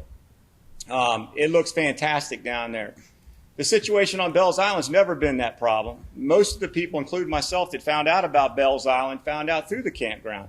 I started camping there in the 70s as a child, and throughout the years have gone through different stages to having a weekend getaway place to where I lived there when I moved to Currituck permanently until my wife and I decided where we wanted to reside and build in this community. I served for the last 6 years on the board of directors for Bells Island. 2 of those was the president. I've heard all sorts of complaints just like you folks are hearing here tonight. Everything from somebody's dog barking to their tree hanging in their yard, you name it, I heard it. I never once in 6 years as a board of director or 2 years as a president heard one complaint about the Bells Island campground. But what I will tell you will be a problem, and it's like some of these folks spoke tonight, what will be a problem is if you take the 60-day, 90 days ain't enough. I don't think there should be a limitation. What we want as residents of Bells Island is we want them to bring in those units and keep those units there and keep them looking nice and be year-round type facilities where they can come in there and spend on the weekends and whatnot and have a limited amount for weekenders to come on different holidays and all, so we don't have the traffic coming up and down the road. The worst thing you could do for Bells Island residents would be to change his ordinance to where he can only have 60 days. Now we got these trailers coming up and down the road constantly. That's a problem. I don't care if it's a Volkswagen pulling an 8x12 trailer. It's a problem. So I think the problem's been solved. I mean, I think it's personally kind of silly to see it go forth. I think that what was brought upon the campground that I think was the root problem of this has been solved, and I'm just going to tell it like it is. If you don't believe it, go down there and check it out. If you think there's a problem on Bells Island, come drive around it. That campground is the apple of the eye for most of the residents there at Bells Island, and they include us in on all their festivities. We're going there. The residents of Bells Island have been invited to 4th of July for a band there. So I just think, to be honest with you, the problem's been solved, and it's making way too much about nothing. But that's what I've got to say.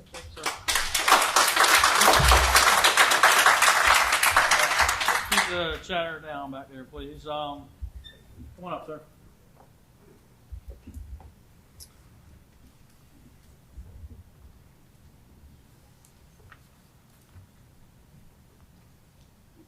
I'm Ed Hogle, live at Sandy Point, my wife Judy over there, and I can talk loud.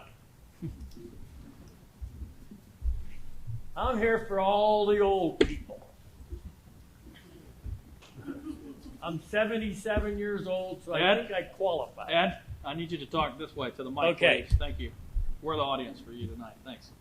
This gentleman called that baloney. I call it gobbledygook. I live at Sandy Point with about another, at least, that bunch, 24 old people that are retired and they got a place to live. It's their only place to live. That's it. And all I got to say is, I'm sure all the commissioners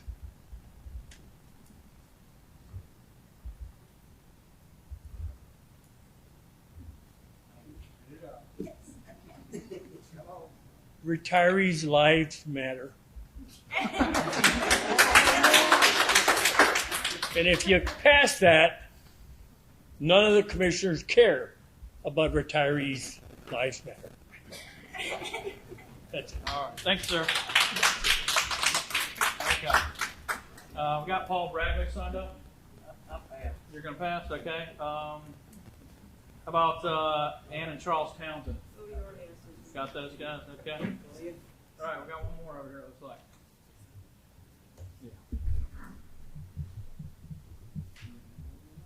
Hi, my name is Stephen Fox. My address is 428 Childers Street, Pensacola, Florida, area code 32534. Now, I'm going to talk loud because I'm almost deaf, and I feel for anybody else who can't hear. Okay? I'm not talking loud because I'm angry or anything like that. All due respect to this committee and staff, planning board, commissioners, I don't think you all have a clue as how many people are full-timing in their RV across the globe. Okay? There must be 500,000 people living across the United States in their RVs.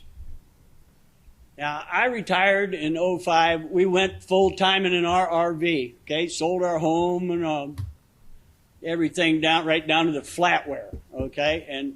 And we had to downsize so we could fit into an RV. We spent our first winter in Florida. Thank goodness they didn't kick us out of there after 60 days. We stayed 6 months. Okay? We came to Sandy Point. They accepted us as a family. We stayed there all summer. My children and grandchildren are in Virginia Beach. That's real handy for retired people from Kansas to come out and spend time with their grandchildren and not just 60 days and get out. Okay? The following winter, we went to Arizona. Thank goodness they didn't kick us out of there after 60 days. We stayed 6 months. Came back to Sandy Point. They opened their arms up, had us back in there, spending time with our children and grandchildren, which is important for us. It's the reason we retired 5 years ago and went full-time in our RV. We couldn't buy a home in Virginia Beach. Who can afford that? We couldn't buy one in North Carolina, even though they're a little more affordable. We still couldn't afford it. Okay? What we're doing right now is getting by on what little pension we got and Social Security. That ain't much, y'all know. Okay? And so, be honest with you. When I read where it says it is reasonable, it isn't reasonable. And it's in the public interest. I don't think it's in the public interest. I actually think it's maybe in big money interest. It says that it's a potential impact of existing campgrounds in neighborhoods. Reduce the potential impacts in existing campgrounds in neighborhoods. Looks to me, and it looks like to a lot of other folks, you're muscling us out. And we got to feel bad for these owners who this is their livelihood.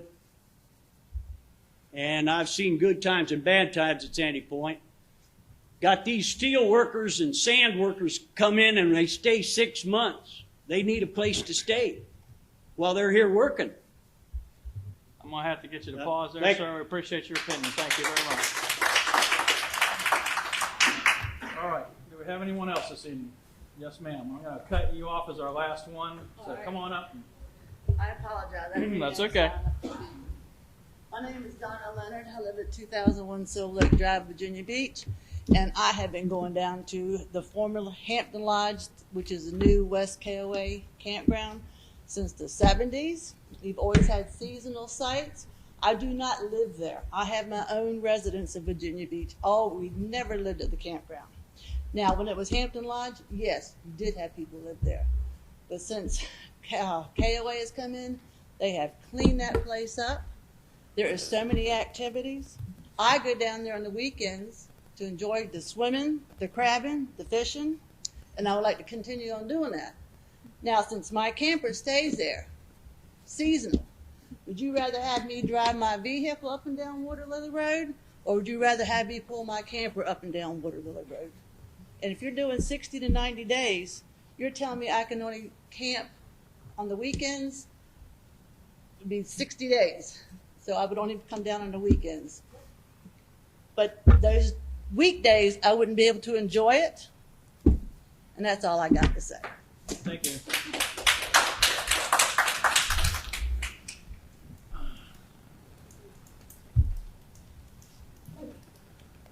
All right. I think I'm going to take a 15-minute recess so we can get up, stretch the legs, and then we'll come back and talk about this issue in about 15 minutes. Thank you all.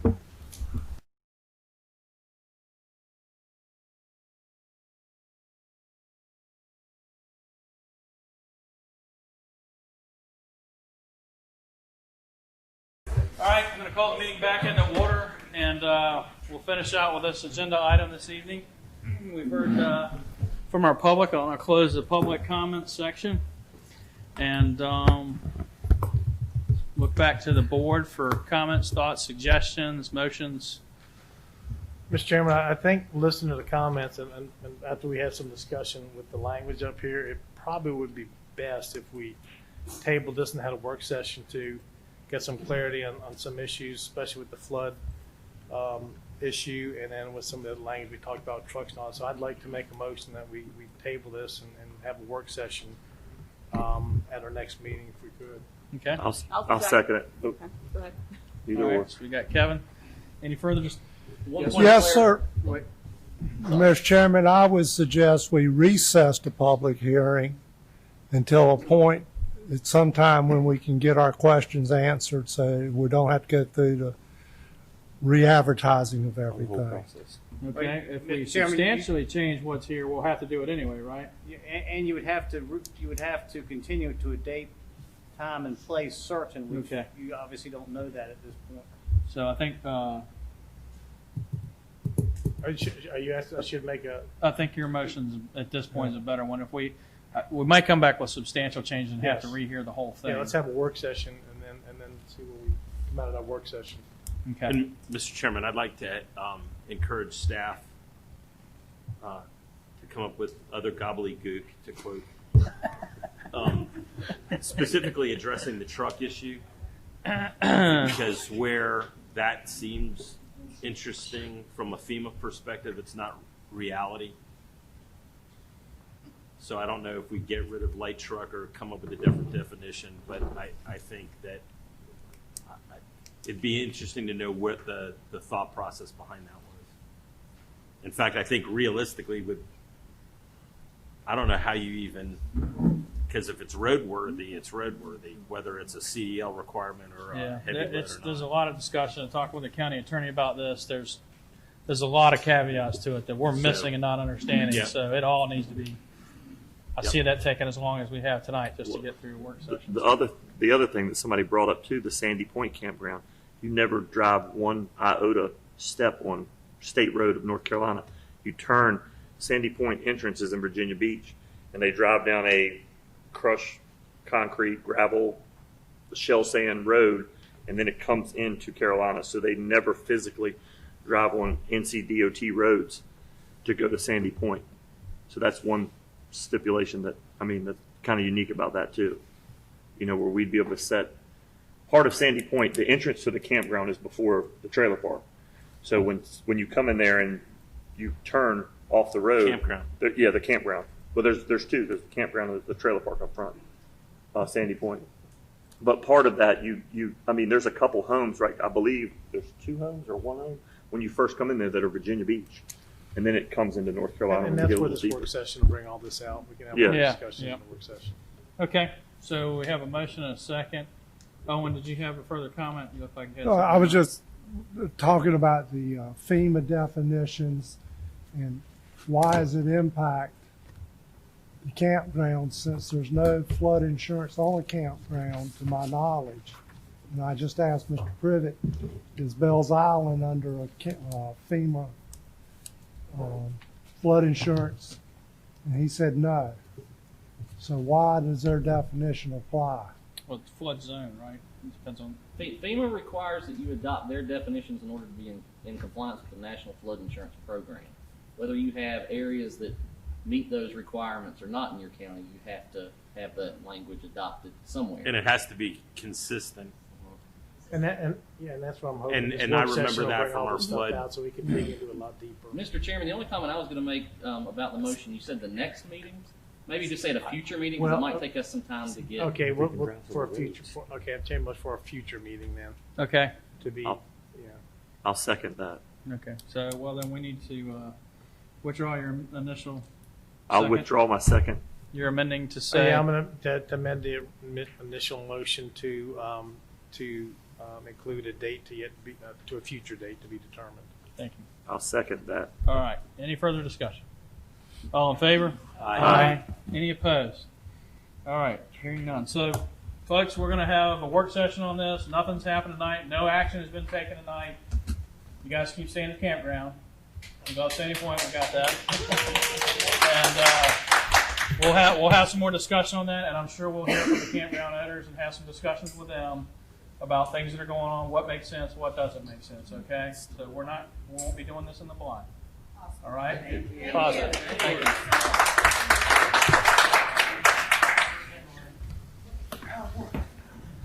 All right, we'll just give them a minute to filter out. All right, next item up is the school board. School board, right? Yep. School construction fund request from the Board of Ed. PDR, I think we're going to do the text amendments, I thought, first. Okay. Then I just saw Karen and got all happy she's back. No, I think we moved to move that. We're all in this together. We actually moved to put it in front of a public hearing text Correct, amendments. and we just moved this one item until they got here. Yeah. All right. So, do we have enough of the school board here? No. Okay. All right. Okay. You had a misunderstanding. I told them they could head back. Let's get them back here. When they get back, we'll catch them on the next one. So, all right. So we'll move on to PB 20-06, Currituck County Removed Plan Development Residential Text Amendment. Request to amend the Unified Development Ordinance Chapter 3 zoning districts to remove PDR zoning district for new zoning requests and retain existing PDR standards to preserve the administrative review process and development standards for amendments to existing PDR zoning districts and master plans.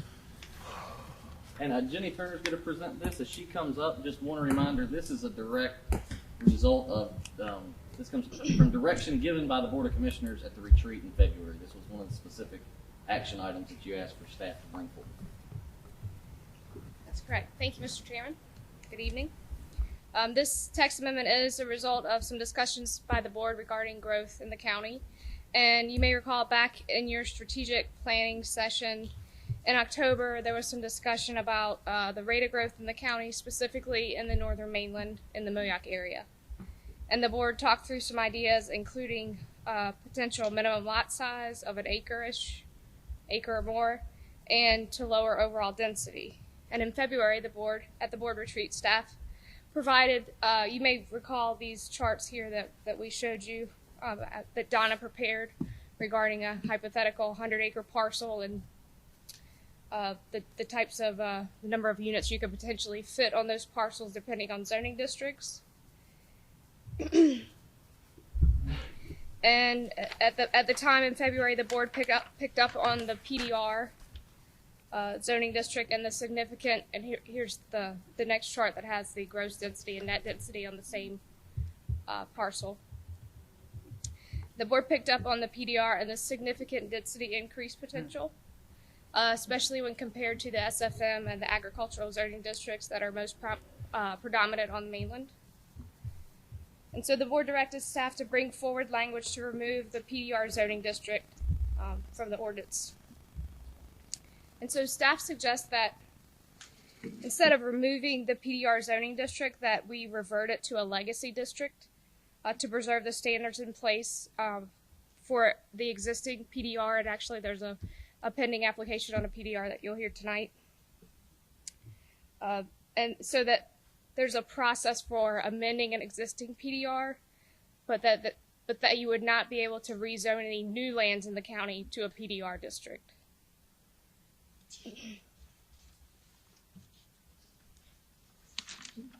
I was going to ask if there were any questions about this legacy district as proposed before I go into the next part. The plan, when they had the planning board meeting, and I watched that, the PDR, they had said something about the PDR South, where, Yeah. you know, I mean, like, and I had contact from somebody. Are you going to Yeah, discuss that? I'm getting there. Yeah, Okay, yeah. my bad. Sorry. Oh, you're fine. But you kind of understand the concept of what we're doing here with this text amendment change. And so, let's see. So this language says that no new lands in the county shall be zoned planned development residential, nor shall any boundary of an existing PDR be modified. The standards in this section apply to individually designated PDR districts established prior to. That's going to be a date set by the board, so the board can consider a date for that requirement. And modifications to existing PDR districts shall be subject to the review procedures already laid out in the ordinance in section 2.4.5 and the standards of section 3.7.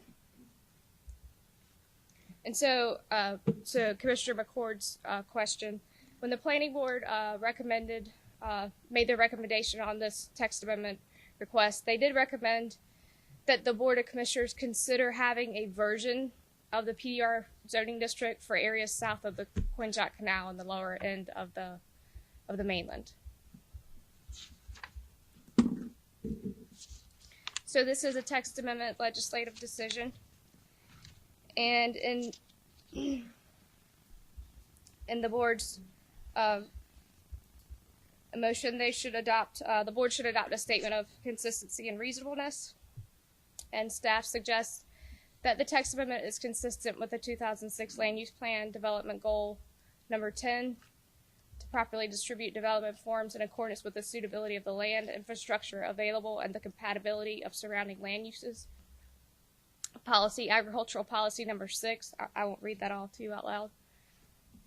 I did want to highlight a couple other policies that are not in the staff report that the text amendment is consistent with, and that's policy HN4, Housing and Neighborhood Policy, that Currituck County shall discourage all forms of housing from leapfrogging into the midst of farmland and rural areas, thereby eroding the agricultural resource base of the county. And then also it's consistent with Land Use and Development Goal number 3 to conserve the county's remaining private agricultural areas while recognizing the economic realities of farm operations and private property rights. And also these other policies that are on the screen that are in your staff report: Housing and Neighborhood Policy number 3 and Water and Sewer Policy number 4.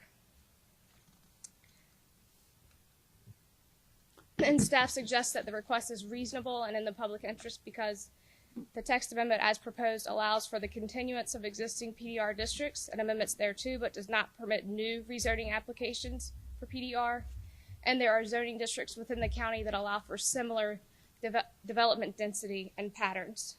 And again, the staff and planning board recommend approval. Mr. Turner, we kept the PDR designation within the Mayock Currituck station, right? There's a. Didn't we keep a caveat of that in there? The Currituck station is a PDCS. It's a new PD plan development zoning district, and kind of remember talking about it. Yeah. Own thing, right? Okay. Its own plan development with its own language with all the sub-districts listed out. Yes. Okay. What was it called again? A PD what? PDCS, Plan Development Currituck Station. Okay, PDC. Yeah, actually on page 75 of your packet, your agenda packet, it's part of a memo that we composed that incorporated some of the changes to this language that were in the Currituck Station text amendment that you heard last Monday. I've seen it. Okay. So we did just kind of show you those changes. And the original staff report that went to the planning board is also in your packet if you wanted to compare. But it's really just there was a strike through of limited service areas, that PDRs are not permitted in limited service areas. Okay, and so if we have something in the works, currently they would be allowed to proceed, I guess, Yes. Right. There's an application that came in prior to whatever the effective date is that you want to set on this. If an application is started, they adhere to what's in place right today. Okay. Okay. Does that include anything on the PDR? Because I've had been contacted about like two things on PDR South. Does that include, if we pass this, anything prior to that's already in is good, and if the date's July 1st, just using round numbers, and somebody came in with something, is the PDR South, is that going to be part of this? No, that would be a separate language. So Whole the new staff would thing? need to get together and figure out some separate language to address that need, I'm guessing, right? Yes. Or, right. That would be, If that's the what I direction of the board proposed wants to go the that way. planning board. Instead of just doing a bunch of amendments and corrections and edits during this, go with what the board directed staff, and then give us time to have a PD, whatever, Southern North Currituck, PD South of the Bridge, whatever we end up wanting to name it, and bring back language that could potentially be similar to what's here, but with some tweaks to it to direct it towards the lower end of the county. Okay. But we have not had, we've had one pre-application meeting for a PDR south of the bridge. It didn't qualify Okay. for minimum acreage. And we've had a couple of other PDRs north of the bridge, pre-applications that never followed through with the application process. Okay. Okay. So we haven't seen anything further from that. Okay. Any further questions for the staff at this moment? Okay. This is a public hearing, so at this time I'll open up public comment. Everyone I had signed up for public comment was actually here for the previous agenda item and was signed up for this. Is there anyone here that would like to speak to this evening that did not sign up? Okay. Seeing no one, I will close the public comment. Any discussion from the board on this, or just want to? I'll open the floor for a motion.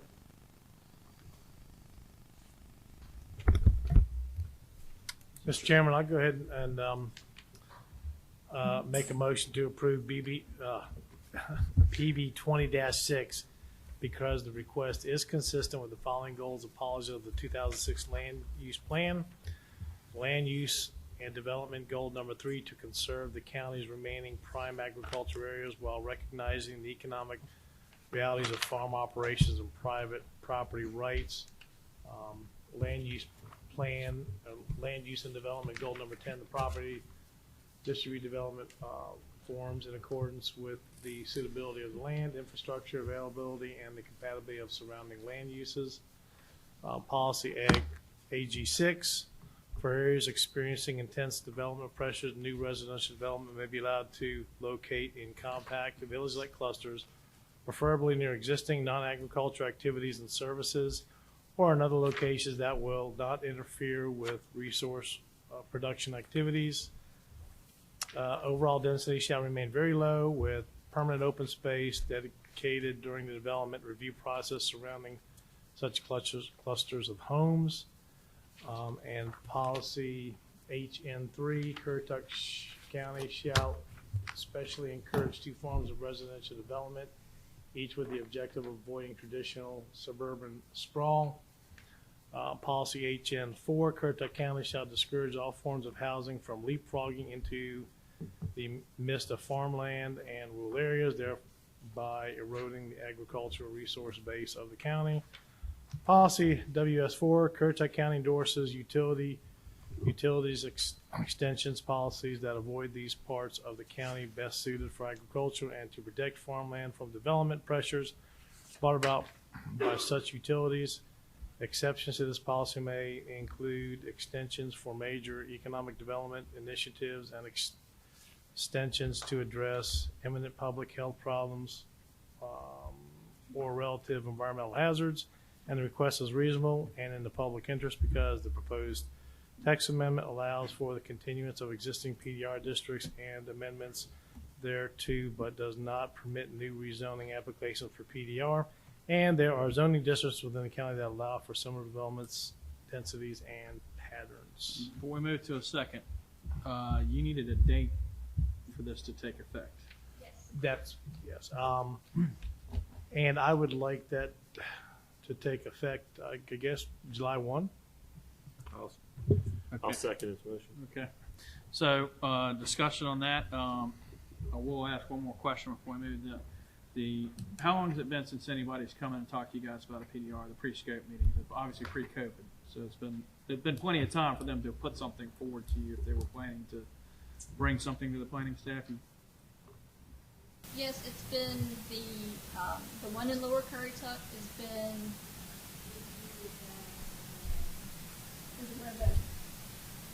The first one? The second one. The first one we met maybe 5 months ago. And the most recent, other than the application you're going to hear tonight for PDR, the one that you're going to hear tonight, which it obviously everything's in before this change, was last summer. Okay. It's been a while. It's been a while. Okay, so we have to. I just want to make sure we didn't catch anybody off guard that was coming in. So you're good with July 1 with that information? July 1st. You seconded, so you're good. Okay. Any further discussion from the board? All in favor? Aye. Are there any opposed? All right. Thank you. Carries unanimously. Yep. School board's back. Okay. So now we'll move to what you had previously. We've been bouncing around a little bit. The school construction funds request to the Board of Education. Request from the Board of Education. Mr. Chairman, I'm going to take this one. The finance director had a conversation with me probably 3 weeks ago now and informed me that the school system was inquiring about signing a contract with an architect for approximately $1.2 million to begin the design work on the new elementary school in Moyoc. And I wanted to talk through the process that I would recommend versus the process that's currently being put forward. And I want to explain the reasons that I'm currently not in favor of appropriating this money. So these two organizations have two very different primary goals, and that's not bad. The school system's goal, primary goal, is to educate children. That is what they want to do. So they are going to try to build a school that is going to be the very best and the most effective at educating children. This board has a different priority. I truly believe that our biggest priority to the taxpayers of this county is the fiduciary responsibility that you all have and that I have and the staff has to be as efficient as possible with the tax dollars that are given to us. And I think that if we let either one of these two priorities exist in a vacuum, then we don't do service to the citizens of this county. So my recommendation would be, instead of appropriating this money for this architect, the school board and has gone through a process of selecting a site. And I think that makes a lot of sense to let them handle that part of it. We had some initial meetings where we got some criteria together with a couple of commissioners, a couple of school board members, and then they ran with it. The site, even at full market value, is just going to be a very small percentage of the cost of a $25 million elementary school. So we are at the point now where we're going to start to spend money on design and construction. And I feel like moving forward, the best path would be for a group of Board of Education members, a group of Board of Commissioners, the superintendent, myself, somebody from engineering, and somebody from their facility side, get together and discuss the best path forward to build not only a school that can effectively educate the children, but can be built as efficiently as possible. And so for that reason, I do not recommend appropriating the $1.2 million at this time. I'll talk a little bit about the time frame. We've talked a lot about time frames. We talked about that the site, in my opinion, to get a school open by August of 2023, the site needed to be secured by June 1st. I know they picked the site. They're still working through the nuance of that. COVID hit, and we talked about this at at a work session that we had a couple of weeks, 2 weeks ago, I think. So because of COVID, and because of the fact that I do not believe a state budget is coming anytime soon, which means we've got an $11 million shortfall in our capital funds that we were planning for the school, I do believe that this school is going to be headed to some other form of financing. And what makes sense is for the school system and the Board of Commissioners to get together and determine what are these next phases of schools. We know there's a new elementary school in Moyock that needs to be built. We know that those elementary students are going to matriculate into middle school students. We know those middle school students are eventually going to fill up seats in the high school. And so we need to talk through over the next 5 to 7 years, what is our strategic plan for capital infrastructure for schools?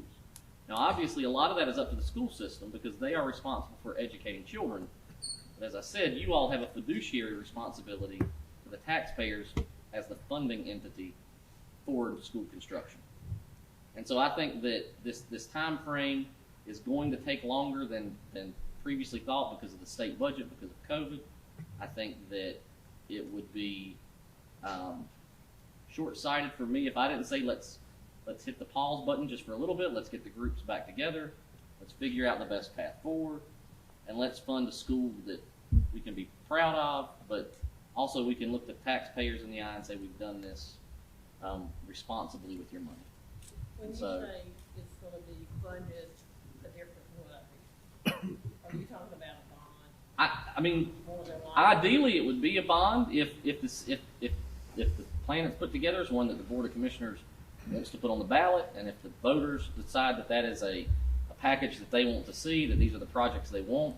I can tell you that it is much more cost effective to go the bond route because you can get much better terms in the bond market for a general obligation bond than you can installment debt. And so, that would be my recommendation, but we're still a long ways from even figuring that out. Right now, really what we need to figure out in the short term is how do we want to build this school, the first one. And because we can start some of the design work, we do have cash on hand to do that before we get into having to have a bond pass, so that when the bond passes, if we have a bond and it passes, or however we're going to finance this school, when the financing is in hand, we can move quickly into construction. But I don't think we need to rush too fast, because then I don't want to make a mistake. It needs to be done. So that's where I'm at. I think that I'm happy to answer any questions that you all may have about my recommendation. Okay. I think Karen was standing up. Did you want to speak this evening? Okay. Have you had any discussions with any school board regarding this, or is this just now? No, I've had a discussion about a week ago on his second day with the new interim superintendent. Congratulations. So this is not, and I believe that he relayed that to at least his board or partially. I relayed it to Karen. We've been talking internally, and we're certainly agreeable to come together again, bring the boards together, and continue the discussion. And we're ready to do that. Okay. So my plan would be to try to get that group together in July, but if we're going to do that, then I'd look to the board to maybe appoint 3 people to that work group. So 3 of you guys, 2 Board of Education members, myself, superintendent, and then, like I said, somebody from facilities, just so we've got some, hands-on knowledge. Okay. Mr. Chairman. Yes, sir. I agree with what the county manager has said. As someone that's been involved with 4 school construction projects, the first being the fiasco of the high school, and then the 3, the middle school at Moyock, and then Jarvisburg and Shawboro Elementary, that is the best way, I think, to go, based on my experience. Okay. Are you making that a motion? Is he volunteering to be on Yeah, that I'll committee? make that a motion. I'll second. All right, so I guess the motion will be then to deny the request and to work together, form a group to put words in your mouth to explore how to build a new school. Does that adequately represent your thoughts on this? Yes, sir. Okay. I will second that request. So. Selena beat you to it. She did? Yeah, she said I second. can't see her. She's hiding behind Big Kevin here. I had to use my teacher voice. All right. Then Miss Selena seconds. Any further discussion from the board? All in favor? Aye. Any opposed? All right. Hearing none, it carries unanimously. Thank you, guys. We look forward to working with you and building a shining new example of education in Currituck And County. I'll work with the board to figure out who wants to be on that committee. Unless you guys want to talk it through now, we can figure it out a little later. That's fine too. I think in the interest of time, we can get to that another night. All right. All right. All right. Thank you all. Next item on the agenda, PB 20-08, Currituck County Subdivision Access Standards Text Amendment. Request to amend the Unified Development Ordinance, Chapter 2, Administration, to clarify that family subdivisions may front NCDOT maintained streets and that private access streets shall connect to a NCDOT maintained street. Let's see, Ms. Turner working her way back up here again. Thank you again. So this was a staff-initiated text amendment.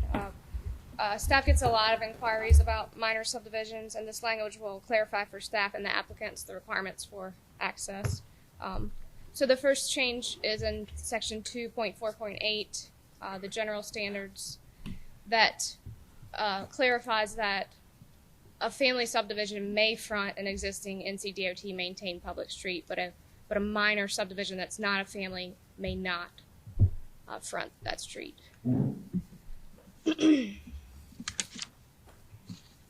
Then these next two changes are pretty much the same, that any private access street created shall connect to an NCDOT maintained public street and shall comply with the private access street standards of the ordinance in Chapter 6. And again, this is under the standards for family subdivision, that private access streets created shall connect to an NCDOT maintained public street and shall not serve more than 5 lots.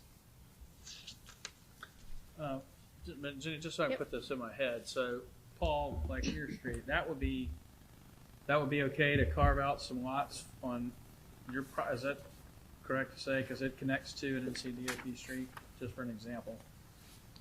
5. 5 could go on that. No more than 5. Okay. We discussed, didn't we do, we discussed this in the Retreat. Just making sure I'm picturing. We had a work session, I think, Yeah. before the retreat where it was discussed. What that looks like. Okay, thank you. Again, in making a decision on this text amendment, the board should adopt a statement of consistency and reasonableness. And staff suggests that the text amendment is consistent with the 2006 Land Use Plan, Housing and Neighborhood Policy 8, to protect the county's tax base and to ensure the long-term viability of the county's neighborhoods and housing stock. The county will continue to enforce appropriate construction and site development standards for residential developments. And transportation policy number 5. And the request is reasonable and in the public interest because it clarifies the access standards of the UDO for minor and family subdivisions for more consistent interpretation and implementation. And staff and the planning board recommend approval. I think this is a simple motion to adopt.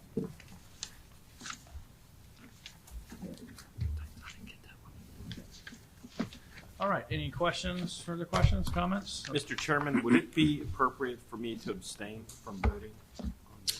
I don't know. We'd have to ask the county attorney because you're not going to directly profit. I think, again, you're required to vote on every question that comes before the board unless it relates to your own financial interests or your personal conduct. This text amendment has countywide application. I know that you maybe have some plan in the future, perhaps, of creating a subdivision, but that at this point I think is speculative, and I think you Not for all of the kids, just right. But I think you may in a that'd be a required- major subdivision. I think you may in a required. Yeah, PDR. Sal. Sorry. Keep it up. Okay. Thank you, Ike. All right. Thank you. I don't think there's anything else, sounds like. All right. Any further discussion from the board on this? Anyone like to make a motion on this? I'll make a motion on this. I move to approve PB 20-08 because the request is consistent with the following policies of the 2006 Land Use Plan, Policy HN8 to protect the county's tax base and to ensure the long-term viability of the county's neighborhoods and housing stock. The county will continue to enforce appropriate construction and site development standards for residential developments. Policy TR5, so as to preserve the traffic moving function of the county's primary roads, minimize traffic accidents, and avoid land locking interior land parcels. Currituck County shall discourage residential and commercial strip development along the county's primary roads. And the request is reasonable and in the public interest because it clarifies the access standards of the UDO for minor and family subdivisions for more consistent interpretation and implementation. The board must include any suggested changes to the text amendment language in the motion. Okay. I don't have any of this. You don't have any suggested changes? No. Okay. I'm good with it. Do we have a second this evening? Second. Thanks, sir. Any further discussion from the board? All those in favor? Aye. Any opposed? All right, carries unanimously. Next agenda item is going to be a little bit different. There's a lot of moving parts in it.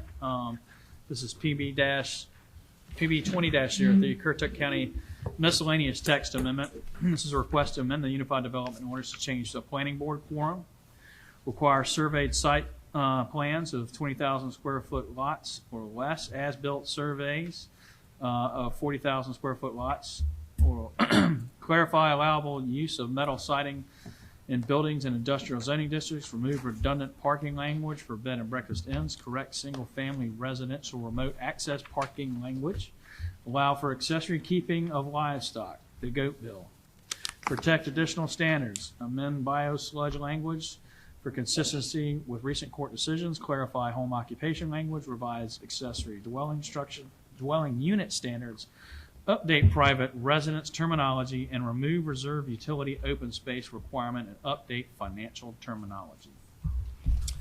And we're going to tackle this one.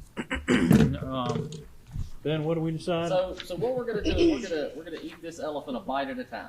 So we're going to take each one of these kind of separate items, address them. If the board is comfortable with them as they're written, we'll move on. If not, then we'll take notes and then we will help incorporate any changes into any amendments. And if we get to one that you absolutely do not want, we will strike it from the list. Having said that, most of these are cleanup or board initiated text amendments. So, I mean, probably half of these came out of the retreat and the other half are just cleanup. So with that, I'll let Ms. Turner. So we will be making a motion on each item as it comes through. You want to do a bulk? What we'll do is I'll look around the room for agreement on each item, and if we've got agreement, we'll move to the next, and if not, then we'll take notes. And because you've got a sample motion in front of you that includes the whole shooting match. The whole thing. Okay. Yeah. All right. All right. Thanks. And to County Manager Steichler, there's a point in your memo beside each of the 13 items, there's in parentheses, it says BOC or Planning Community Development PNCD or both, and that indicates the direction of where direction came from to change that particular item. So starting with item number 1, this one's pretty simple. The membership of the planning board was reduced from 9 to 7 members, and that took place over the period of a couple years. It was initially reduced in July of 2017, and so now we need to modify the quorum requirement for that board from 5 members to 4 to be consistent with the membership of the board being at 7 now. Everybody be good on that? Right. And we'll have to have public comment when we get through all these, but I'm just looking at we've got initial agreement. Thank you. Okay. Thumbs up, thumbs down. Item 2 is to codify the administrative manual requirement that an NC licensed surveyor, engineer, or architect must prepare a site plan for lots 20,000 square feet or smaller. That is actually already in our administrative manual. as it states there. Our administrative manual is intended to assist in the administration of the UDO, and it consolidates information in the development review processes to help applicants understand the procedures and requirements. And so it's already in that manual, so we just want to put it in the ordinance. And then there's also a requirement that's added to require an as-built survey for development of principal structures on lots 40,000 square feet or smaller. The planning board actually recommended changing that as-built survey trigger to 25,000 square feet or smaller lots. Yeah. Yeah. Yeah, very definitely. We ran into problems with stuff kind of encroaching, and it just cleaned up. So, I mean, we're No, already doing the this. question is 25,000 or 40,000? well, 25,000 for or 40,000 for the as-built. Are we supposed to hold up a? We can the board can discuss it as you get into public comment. I can tell you that we've had problems on lots bigger than 25,000 square feet. 40. I think 40 is good. Selena's quiet. 40 is good. 44. All right. All right. Okay. Item 3. This is to clarify the metal siding prohibition in business districts. In order to clarify the intent of the prohibition of use of metal siding on facades facing major arterial streets in industrial zoning districts. And you may notice on page 93 of your packet, the general business zoning district, there's a footnote that currently says metal siding is prohibited on building facades facing major arterial streets. And we're proposing to insert building facades facing or visible from major arterial streets.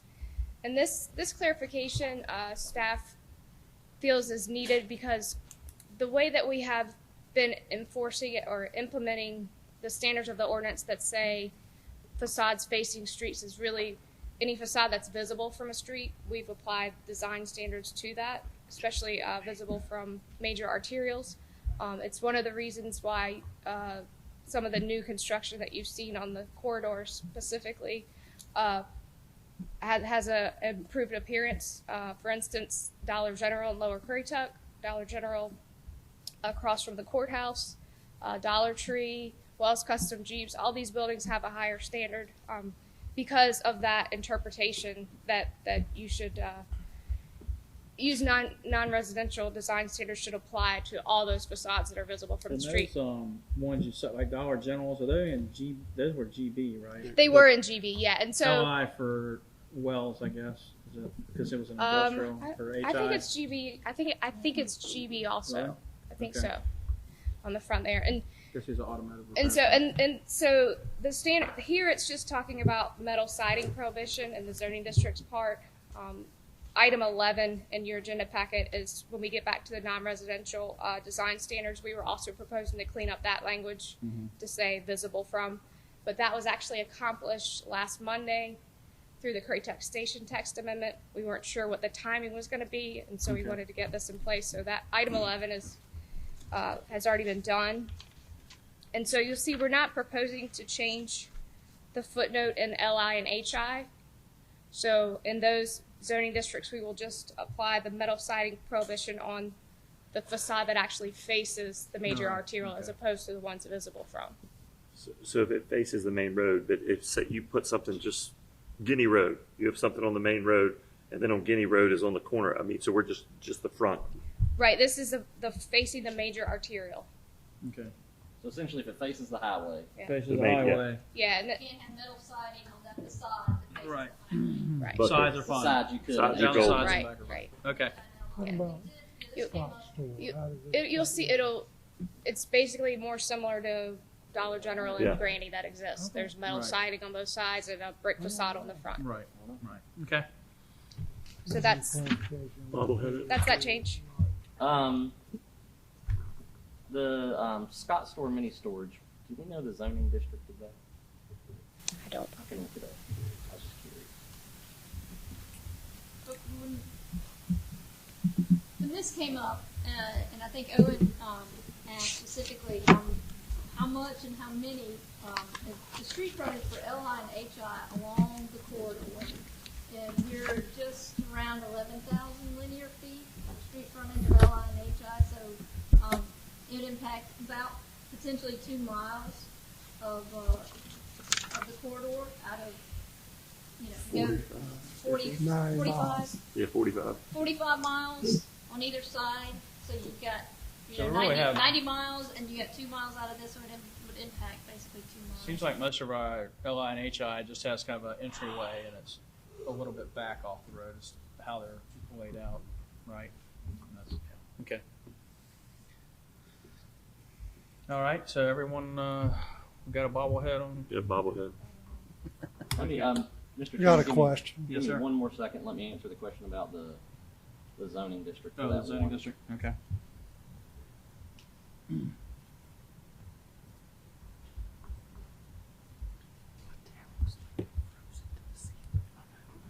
It's GB, so it would have to have non-metal sides. Sorry, what was that one more time? The question from Commissioner Etheridge was about a specific site that's what it was zoned. It's zoned GB, so under the current rules, it would still have to have a non-metal facade. You know, it's Scott store. yeah. Right. He wants to build 3 buildings, and all you'll see is just the end cap of one building. And we're going to make him go in 300, 400 feet off the road and put in a non-metal facade on a building that'll never be seen. From Well, if it's not highway. visible, it doesn't. Could he put a buffer in there? And I'm going to look to you guys now, but if it's not visible, he wouldn't have to. But if it's visible from the major arterial, then you would have to. With a farm buffer? Right. The end and the side. The end has to be. Yeah. The sides, if what is visible, would have to be. Because we also, in Poplar Branch, had an applicant who wanted to do that. I believe there for the storage units. For Ample? And he was told he had to be all brick. Is that Ample? Right? Huh? Is that Ample? Oh, it's lower. No, than- that's right behind me. Right behind you, okay. Yeah, where all those storage Oh, units yeah, were. yeah. He wanted to build he wanted to do an inside storage that way back off the road there, but I guess the way it's written, he's got to do a brick facade Could all it- the way across. Could it be buffered? I mean, I'm just asking. Not, I mean, Not I don't think the way the Not- ordinance reads not now, it currently. can be. Because he was denied that because he had to do All right, so expense. I would suggest that if we're basically good with this, we continue on with this.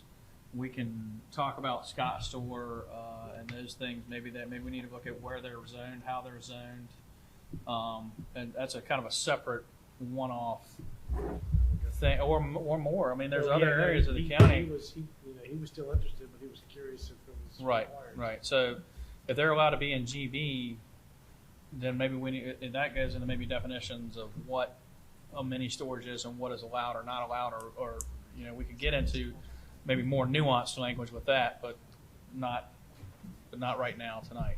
Yeah, the mini storages are not allowed in GB. They're not? New mini storages. I thought he's in GB. Says he just. What's he in there? It would be would be in a non-conforming situation. Now, we do have, with the process, most of those mini storages, and they have a set amount of additional buildings they can build, but they would have to meet the design standards. Okay. So now they go into what, LI or something? Or They're allowed in LI and HI. LI and HI? Okay. Thanks, Tom. And self-storage does have to be Okay. They're separate from Okay. All right. So they are separate and apart then, really, from what we're talking about here tonight. Is that correct? Way to think about it? Okay. All right. So that one needs to be talked about, I guess, at a later date. But we're good with this Yeah. language. Okay. Can't go with language, we got a couple of problems. Well, yeah, Yeah. those are a little different. Okay. We're good. Thank you. Item 4, this is just a staff cleanup to remove the redundant parking language for bed and breakfast inns. Parking's regulated in Chapter 5, so there's a strike through there on page 101 of your agenda packet of the parking standard for bed and Seen some breakfast thumbs up. inns. Good. I think we're good on that one. Item 5, this is correcting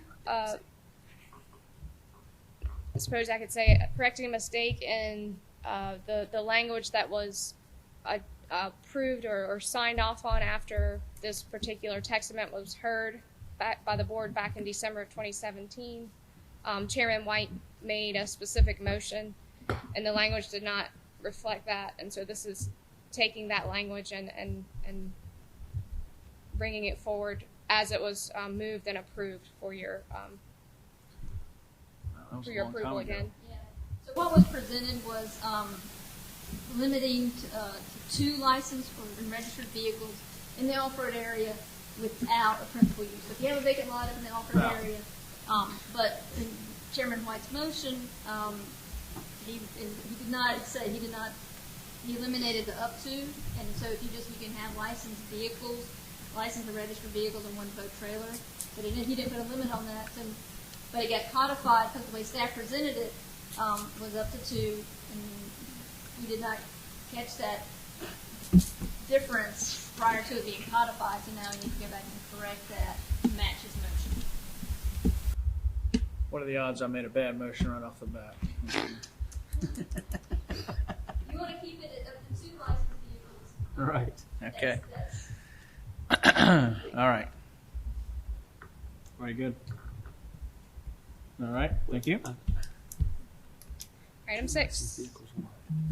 This was a board-directed item to allow keeping of goats in residential zoning districts as an accessory use in residential zoning districts. And with your motion sheets, there were a couple of copies of ordinance language. One was temporary use standards for temporary keeping of livestock, and the other was animal husbandry standards, which are what we have that kind of speak to this use in agricultural zoning districts. Or the temporary keeping of livestock was if you were in 4-H and you were keeping an animal short term, that you would have this ability to get a temporary permit to do that, subject to some specific standards. So staff's thought was, we have those standards in place already for temporary keeping of livestock, so let's pull those in to this allowable accessory keeping of livestock in residential zoning districts. And then with that, we thought, well, you can do animal husbandry in ag as a principal use, but there's no way to really have like an accessory ag with some more relaxed standards in ag. Let's say you had a house and you wanted to have a goat in ag. So we took those standards and relaxed them a little bit in the agricultural zoning district, and that's what's proposed. Do we have any video, Jenny? Goats? I mean, I'm also, I knew it's going to be a long meeting. I know. So Yeah, sorry. Okay. You should look up the videos though. I've seen They're good. All right. Good. So we'll have to recuse if he wants goats. Good on that? Yep. Yes, ma'am. All right.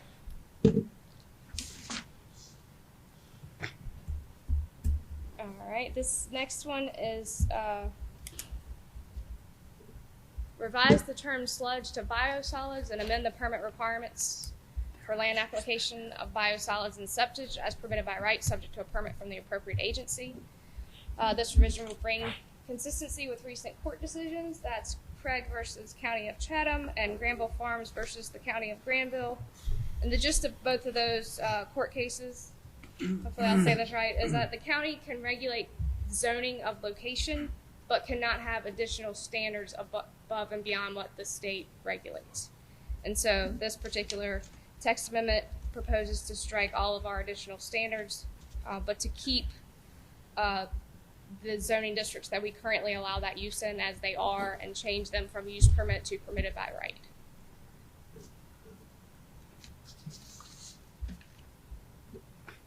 Good? Any All right. qualms with that? No? 8. Okay. So 8 is home occupation standards and accessory use standards. And staff, this is a staff recommended change to actually take the definition as it is in the ordinance already and put it in these standards. That way when you're communicating with folks about what constitutes a home occupation, those standards are there. Sometimes when you go just to the language for home occupations and you start reading, you might come to the conclusion that some of the items that are not allowed could potentially be allowed. So this will help us see that and communicate the right information. And upon advice from the county attorney, we need to reduce how we regulate the definitions and have it in the standard that it's applicable to, and not just in the definitions. Okay. Getting a thumbs up. Good. All right. Thank you. All right, number 9. Remove the minimum square footage for accessory dwelling units to be consistent with state law section 2019-174 that prohibits a minimum square footage designation. And so that's exactly what we did for accessory dwelling units. We struck through the minimum 300 square foot requirement. Okay. We're all good on that? Good. Yeah. Item 10. This is just a terminology change to change the term private residence to single family dwelling within the temporary uses for special events permits. It was just a consistency thing, a staff Mike's thing. moving right really. ahead of you. He's just blew right Are through you this done? one. Mike's done? Yeah, he's done with it. He's good. All right. We're good. Good. All right, this one, again, this was accomplished through the, number 11 was accomplished through the Currituck Station text amendment. Okay. Item 12. Yes. This is was board directed to remove the reserve utility open space requirement. So for subdivisions of 20 lots or more, we require new developments to reserve an area for, I guess, help me out here, for replacing, like let's say if your septics fail, then you'd have an area that you could put a septic to serve houses in that community. And we met with the health department. It doesn't seem like it's really a necessary requirement. We're the only ones doing it. It takes up open space that River's we're Edge good. has, Yep. All right. Good. River's Edge has a bunch of those. Their septics are in the common area. They failed the yard. We're still nodding. I had more notes about that, but that's fine. We're good. All right, item 13. Talk. Except for Mr. Hunt. All right, this is just changing terminology. We're already nodding. Yeah, you're good? All right. All right, so Well, thank you for say it all the of your public. attention. Item 13 is to change the term certified check to cashier's check to be consistent with current financial terminology. And again, in approving or in deciding on this text amendment, the board should adopt a statement of consistency and reasonableness. And there it is. Staff suggests that it is consistent with the 2006 Land Use Plan, Land Use and Development Goal Number 1 to protect and conserve the area's natural beauty and coastal resources as the county's greatest asset for economic development and a high quality of life. It's also consistent with policy HN8, Housing and Neighborhood Policy regarding construction and site development standards. Commercial Development Policy 4 for highway-oriented commercial uses. Industrial Policy 1 for compatible industrial development. Community Appearance Policy 1 regarding major highway corridors. And Water and Sewer Policy 6 regarding septic systems. And the request is reasonable and in the public interest because it clarifies portions of the ordinance for a more consistent interpretation and enforcement. It amends the UDO for consistency with recent court decisions and current financial terminology. It allows accessory keeping of goats in agricultural and residential zoning districts subject to specific standards intended to address compatibility issues. And it removes the reserve utility open space requirements for new subdivisions that have been deemed unnecessary. And staff and the planning board recommend approval. And again, the planning board did mention the 25,000 square foot as-built requirement. Thank you, Jenny. Good job. There's a lot to keep us straight on. All right. Any discussion from the board? Public comment? Oh, comment. Thank you. Keep me straight. I don't have anyone signed up. I'm going to open up public comment on this. I do not have anyone signed up for this evening. Is there anyone in the audience that would like to speak to any of these agenda items? Mr. Hines. Item 2 there for, I guess, as-built survey. Say your name and for Glenn Hines at 3152 Currituck Highway, Currituck, NC. Item 2, I actually applaud y'all for doing that because probably should have been done 25 years ago. Can't tell you how many times they call me about that for setbacks for septics and they're not meeting the setbacks. This will actually leave a lot of those problems assuming that somebody actually does a survey correctly. Okay. Item 7, nobody was actually here for that during 89 or 90, I don't think. But that was actually pulling down a forest fire, so all that was kind of like, I'm not harping on the campground, but all that was created for a problem. So now somebody has relieved you of your problems. So that's all I have to say. Thank you. Okay. Anyone else? All right. I will close the public comment on that. Open for motion. Mr. Chairman, I'd move to approve PB 2003 because the request is consistent with the following goal and policies of the 2006 Land Use Plan. Land use and development goal number 1, to protect and conserve the area's natural beauty and coastal resources as the county's greatest asset for economic development and a high quality of life. Policy HN8, policy CD4, highway-oriented commercial uses should be clustered along segments of highways containing land uses which are mutually compatible and reinforcing in use and design. They should be designed in such a way as to minimize signage, access points, and to prevent unsightly, dysfunctional strip development. Policy ID1, diversify the local economy and broaden the local tax base. The county shall encourage a public service and regulatory environment conducive to compatible industrial development. Policy CA1, the important economic, tourism, and community image benefits of attractive, functional, major highway corridors through Currituck County shall be recognized.